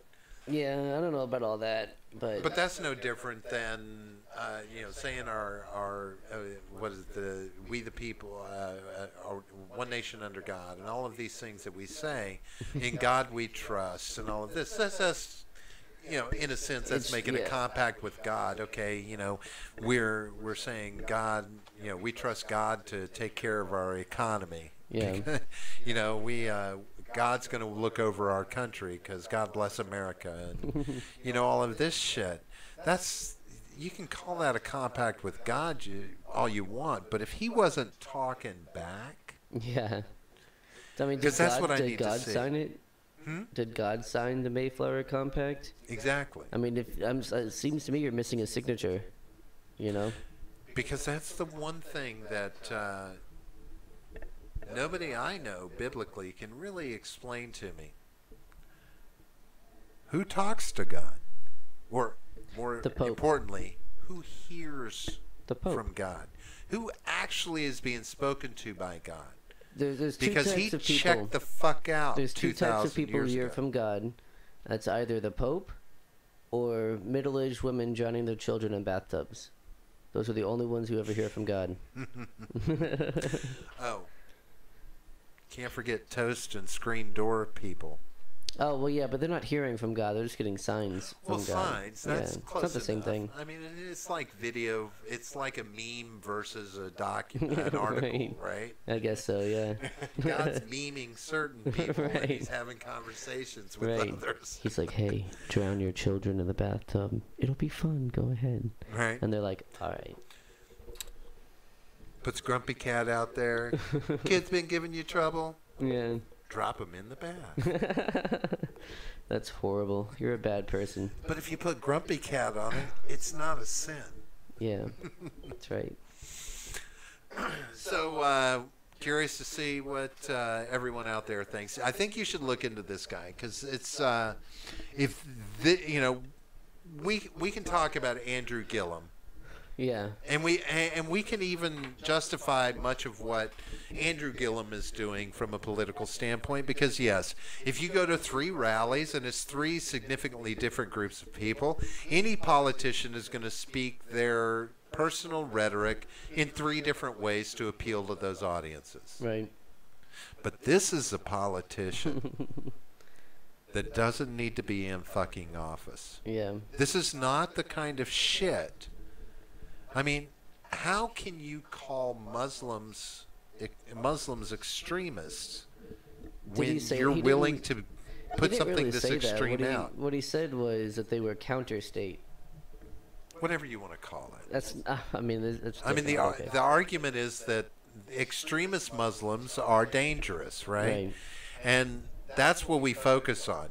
Granted, people like this want to lump all Muslims into one basket. So but that's not the truth of it. There are some very peaceful Muslims out there. The bulk of the Muslim community is very peaceful. Sure. And doesn't believe the extremist propaganda. Yeah. They don't believe in a jihad. Yeah. You know. But that's not what things like this lead you to believe. Right. Because it is taking a stance on the opposite extreme and promoting the same thing. Yeah. And it's shit. So these people are in our country, and apparently they have a platform. Yeah. Well, I mean, he's probably not going to win now, or maybe it's too late. Maybe the early voting will, keep him in, but I mean, we'll see what happens with this FBI investigation that's going on. I don't think anything's going to come of it, but... No, I don't think so either, unless this dumbass has been stupid enough to, do stupid shit like stockpiling weapons. Yeah. Things like this, pull in some of that shit, right. that people will pull. Is this infringing on his free speech for the FBI to be investigating this? Could this be considered? Not the investigation itself, no. Just because... It warrants investigation, you think? I'm not going to complain about it being investigated. I'm not sure that I would call for it to be investigated. But I'm not going to say, oh, they shouldn't be investigating that. Because it's, it could fall under some of the few things that aren't covered in free speech, which is, incitement to violence. Well, this definitely incites violence. I'm not sure if you believe under this, that. I'm not sure it would fall under, because it's not really telling you who to go fight and that you need to go. It's not a call to arms. Sure, it tells you who to fight. It's an outline. Well, no, it's an outline of what to do in a holy war, how to structure a holy war. It's not saying, hey, if you're at a this sinner, time, let's go do this and go, let's go kill these people. But it says it right here. Rules of war. Yeah. Basically, if people are doing these things and they don't come to God, kill them. Kill the males. Right, but it's not. He's not outright saying that people need to go do that right now. What he's saying is, if during a holy war, this is how it should be run. These are the rules, the guidelines to follow, as opposed to saying, this is what we should be doing. So I don't think it falls under incitement of violence, but I think that, I'm fine with it being investigated. Obviously there's other documents he's written, so maybe he's done it there. I don't know. I haven't seen them. But, yeah, I mean, we'll see what the investigation would a communist manifesto incite communism in people? It would incite communism. It Right. might even incite violence, though, because at the end of it, when he says, workers of the world unite, saying you need a worldwide revolution, of the proletariat to take over the bourgeois society. This is not calling that's out kind of incitement of violence. The only person in charge of this is God. everything under there is nondescript. There's no individual. He's not promoting himself as the head of this That's or what anything, I'm saying. right? Yeah, he's not. However, all I got to do is say, God told me it's time to start the war, bud. Yeah. Let's get our friends together. Let's go get this war started. God told me. And I got a manifesto. I got a blueprint for then the U.S. pursuing government my smacks you the biblical war. fuck down. Huh? Then the U.S. government smacks you down. Right. But I could see some incitation there. I don't know. I mean, it falls under the same thing, and this is why I was making the Catcher in the Rye reference earlier. You know, kill the phonies, when the guy read Catcher in the Rye and shot John Lennon. You know what I mean? Is it really the author that causes people to do things, or is it their own interpretations of the work that causes them to do it? Right? So I think that's an important distinction to make. Now, let me ask you this from a political standpoint. Mm-hmm. If this was not put out as a joke, and he defends his putting of it out, he defends it. Did he put it out, or didn't he send it just to like a friend he was or something? distributing. He was giving it out to people. Okay, By yeah. who he chose, I don't know. Right. But he defends this document. Sure, yeah. He probably really believes it. So, should this disqualify him from being able to run for office? No, I don't think it should disqualify This is his ideology. If he's found guilty of a crime of incitement of violence, then yes. But if he's not, then no. Because this flies in the face of democracy. Yeah, absolutely. So that means he's not a political, But a democratic politician. We have a communist party as He's not- an actual political party in the United States. So should none of them be allowed to run because they're anti-democratic? I mean, you can't stop someone from running because of what they believe. That's the whole point of democracy. I don't think their ideas are going to get any kind of traction, but they should still have the chance to run like anybody else. So at best, the only line this crosses is whether or not voters are smart enough to keep him out of office. Yeah. And that's it. Yeah. That's sad. I mean, what do you want? What do you want? I mean, it's. I mean, that's the whole point. When we talked about, free speech, the First Amendment. The First Amendment doesn't. Unpopular speech doesn't need to be protected, or popular speech does not need to be protected. Is what I meant to say. Popular speech doesn't need to be protected. So his speech being unpopular is protected. Okay, so Absolutely. this goes... Unless he's inciting violence, which is going to be determined by, the FBI is going to gather the evidence. They send it to whoever they send it to determine whether or not they press charges, and, it goes through the system. So would you agree that perhaps in politics we need a requirement of moral and ethical responsibility, that this would not fall? No, I don't think under? so. Because morals and let me give you an ethics example. are entirely subjective. So who decides who is morally apt and who is, and who's not? Here's what I was going to say to finalize that question. We'll consider you Joe Blow for this example. Mm-hmm. You write something like this, and then he writes something like this. Okay. Now, he's a political figure. He's in the public eye. He has, let's air quote, celebrity status. He's a politician. You're just Joe Blow. You write this, you can hand it out to some friends. You're going to get dick butkus, right? Nothing from it, right? It's going to be some bullshit you wrote. But now this guy is in the public eye. He's representing. This says,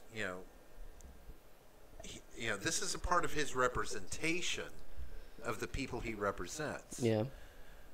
So, should there not be some moral or / ethical responsibility as a requirement for holding office that would, make this something that shouldn't happen? So two things. One, it's up to the voters. If he doesn't follow their morals and what they believe should be done, then he's not going to get the votes that he needs. And two, again, like I said earlier, you know, who decides what the standards of morals and ethics are? As you can see, he has different standard for morals and ethics than you and I would have. And you and I probably have different standards on what would be moral and ethical. So it's entirely subjective. So who gets to decide that? Is that someone that you're going to give more power to? And do you think that that wouldn't be corruptible?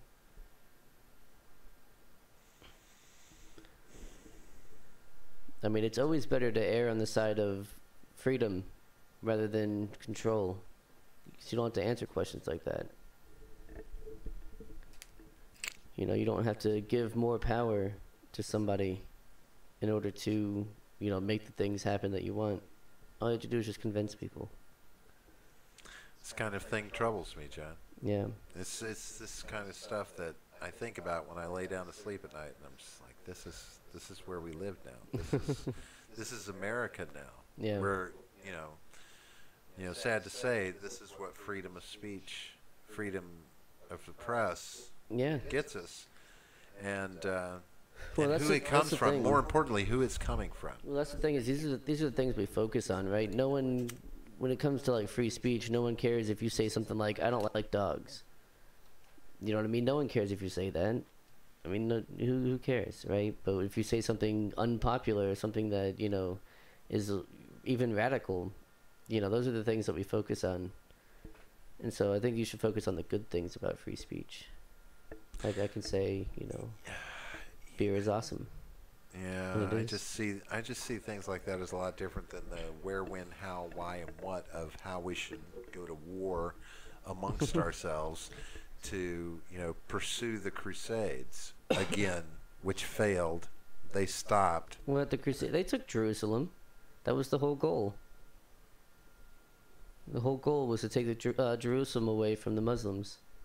They succeeded in that. I'm assuming you're talking about the Second Crusade, right? Not the first? Both of which have ended. Well, yeah, at some point. And didn't stop anything, didn't do what they wanted to succeed in doing, which was spread Christianity through the entire world. The First Crusade succeeded in spreading Islam. They spread it throughout North Africa and into Spain, Spain and Portugal. They took over Spain and Portugal. Well, this is focused on Christianity. I'm talking about the Catholic Crusade. Yeah, the Second Crusade. The First Crusade was the Muslim invasion of North Africa and Europe, and especially the Iberian Peninsula. But they didn't wind up spreading their religion through the entire world. Not through the entire world, no. And that was the goal of Catholicism. The Crusades the goal was to spread Roman Catholic faith throughout the entire world by hell or high water, fire and sword.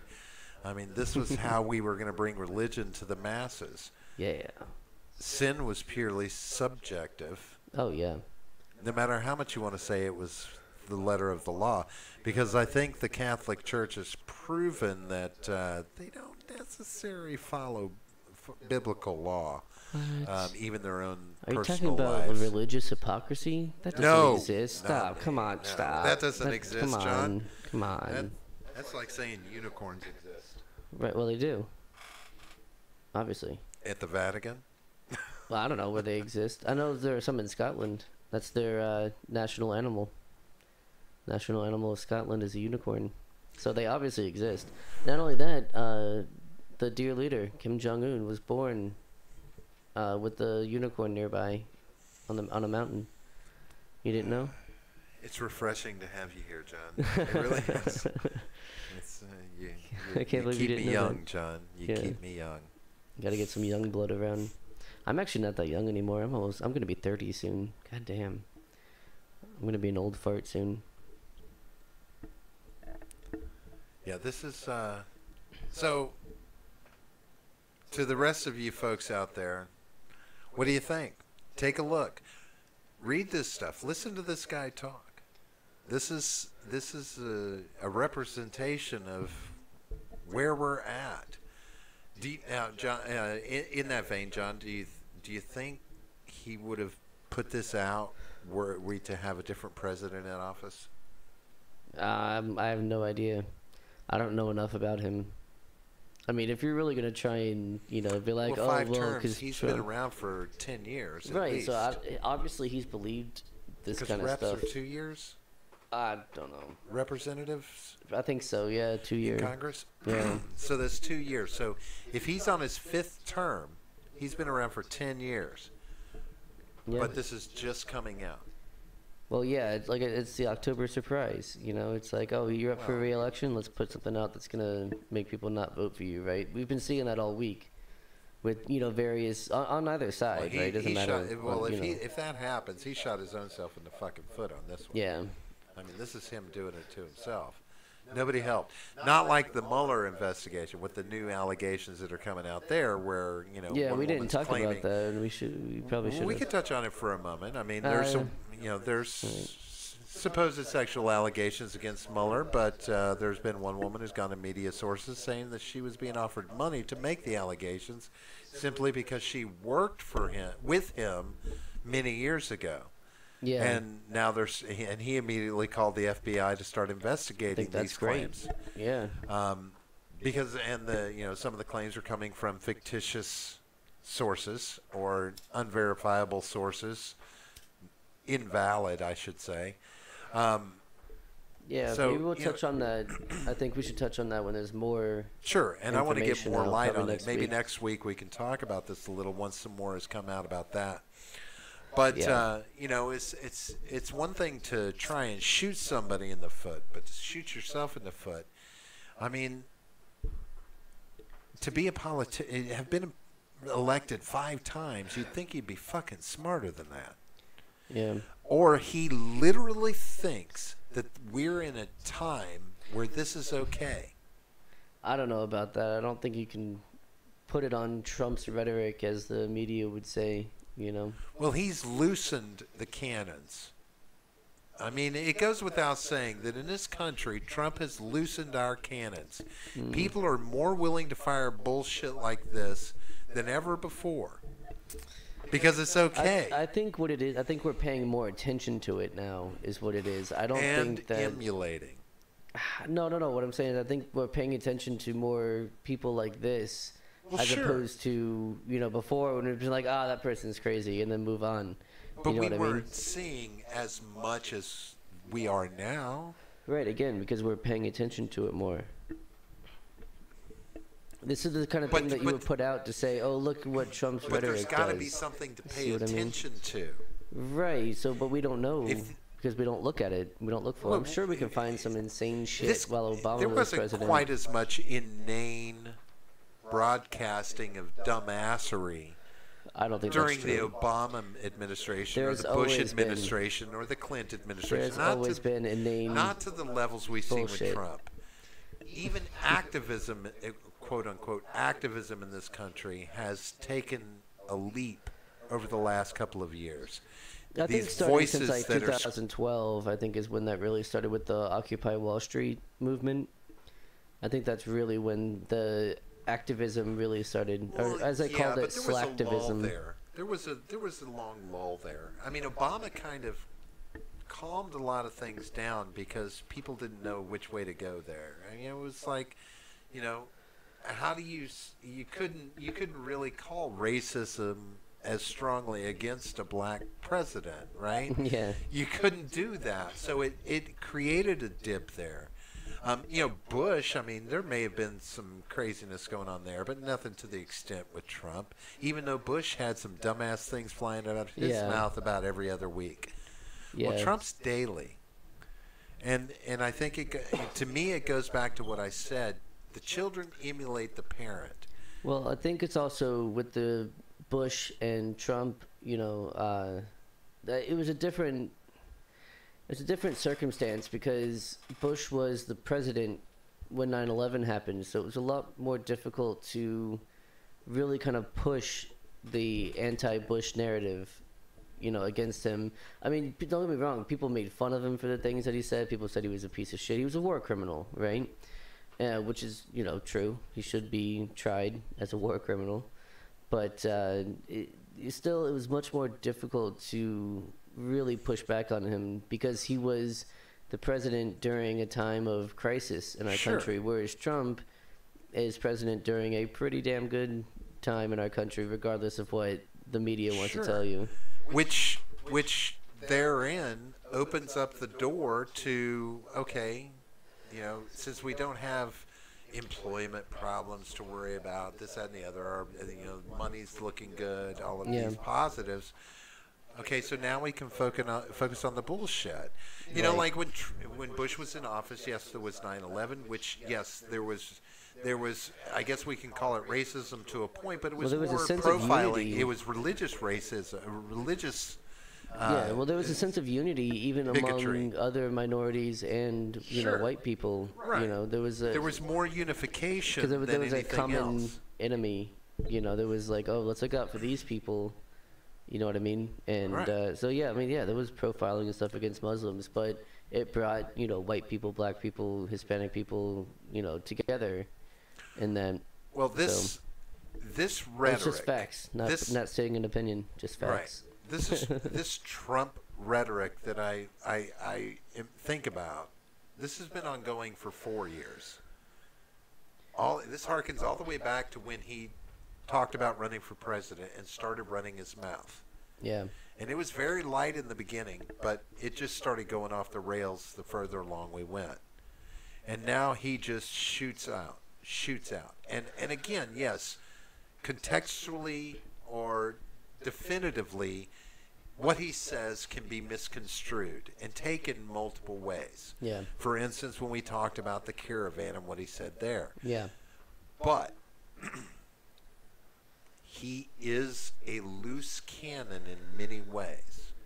And it is, I think it prompts our citizenry to feel more entitled to do that. When you're talking about an entitled, I mean, look around us. If you are different than me, I now have the right to call you out for it. Right. You're balding, I'm not. You're different, so you're a piece of shit. Right. You don't have a beard. I do. I don't have You're a beard. Fucking piece of shit. I'm a piece of shit You for are. not having a beard. It's true. And that's objectively true. When I shave, am I discriminating against you? Yes. Am I segregating against you? Of course. There's some negative connotation with me not having a beard and you having one. Bearded lives matter, Reverend. Right. Come on. We can twist it all. And so many things are getting blown in that direction. We're getting further and further away from a conversation and a solution because so much bullshit narrative is clogging the works. Yeah. And he is one of the biggest factors in narrative being misconstrued. Well, he's the one being misconstrued a lot of the time, yeah. Right, and it's the most visible. Yeah. And again, people want to emulate that. I'm not saying everybody is. I'm just saying enough people are emulating that idiocy or twisting it or taking it to the next step to where you have the biblical basis for a war being handed out by one of our fucking politicians. Sit the fuck down. You need to just not even run. Yeah, I mean, I wouldn't get out of vote for him politics. after that, This doesn't tell me you want to be a politician anymore. He wants to be a warlord. He wants to be a warrior. Warlord. And he doesn't look very warrior-like. No, he doesn't. I mean, he's not fighting any battles. That's why he put those exemptions in. I'd love to see this fucker go up against Sun Tzu. Oh, well, yeah. I mean, Sun Tzu would wipe the floor with him. I mean, Right? Yeah. What you got against Genghis? What can you do with Genghis Khan? Come on. Let's Yeah. go up against something. What you got? Go up against Patton. Cunt. Yeah. Dude, Patton was a shit. Big, what are you? Big badass. Matt Shea. He's scary.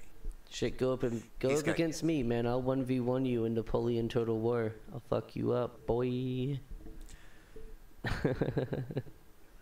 Jesus Yeah. Christ. So you about ready to end this shitty Does he show? look like a serial killer to you? He looks like he's either a He's got potential. either a priest or a serial killer or both. A serial priest. Serial killer. priestess. Yeah. Hey, for all of you that have listened to us go on this rant, what do you think?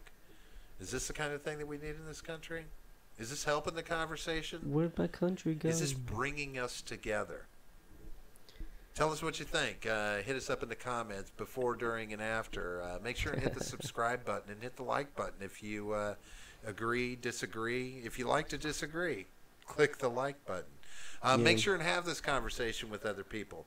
You know, you need to understand what other people are out there thinking. As divisive as this country is, this conversation is going to bring us together. And it doesn't appear that people at the top are willing to have those conversations like we need to be. Yeah. Because we can't get to a solution without a conversation, can we, John? Nope. Can't happen. Without the right conversation. The Socratic method is the way to go. That's math, right? No. Okay. That's the other thing. Pythagorean guy, yeah. Pathetic theorem, the pathetic theorem? Yeah, the pathetic theorem. Yeah. I wasn't a big fan. No, me either. Hey, folks, we appreciate you listening. John, I know you appreciate all those folks out there that watch and listen to us, yes? Yeah, we can go with that. Yeah, you're such a caring individual. Yeah. I appreciate it. I'd be a piece of shit without all you folks out there. Fully one half of the generational gap appreciates everyone out there. I can appreciate the single-digit numbers we get in our chat rooms. Hey, we had 5 people watching at one point. That is the shit. Yeah, we're blowing up. Does it matter that 2 of them were us? Or should we just keep that between ourselves? That's not for them to know. I'll edit this out. Yeah, to quote Omar Smith, that's not for them to know. That's not for them to know. Hey, folks, thanks for listening. Hope you had a good time tonight, and we'll be looking forward to seeing you next week. Watch for another Shooting the Shit episode, and then we'll run episode 12 next week. We've got some interesting stuff to talk about. Hopefully we'll have some more to say about, what was that issue we were talking about? Oh, Mueller. Yeah. See how far these ladies will go, or whoever's footing the bill. Right. But until then, like I said, keep that conversation going, and we'll talk to you soon. Follow us on Twitter at the GenGapP. Good night. Please. See you guys. See you next time.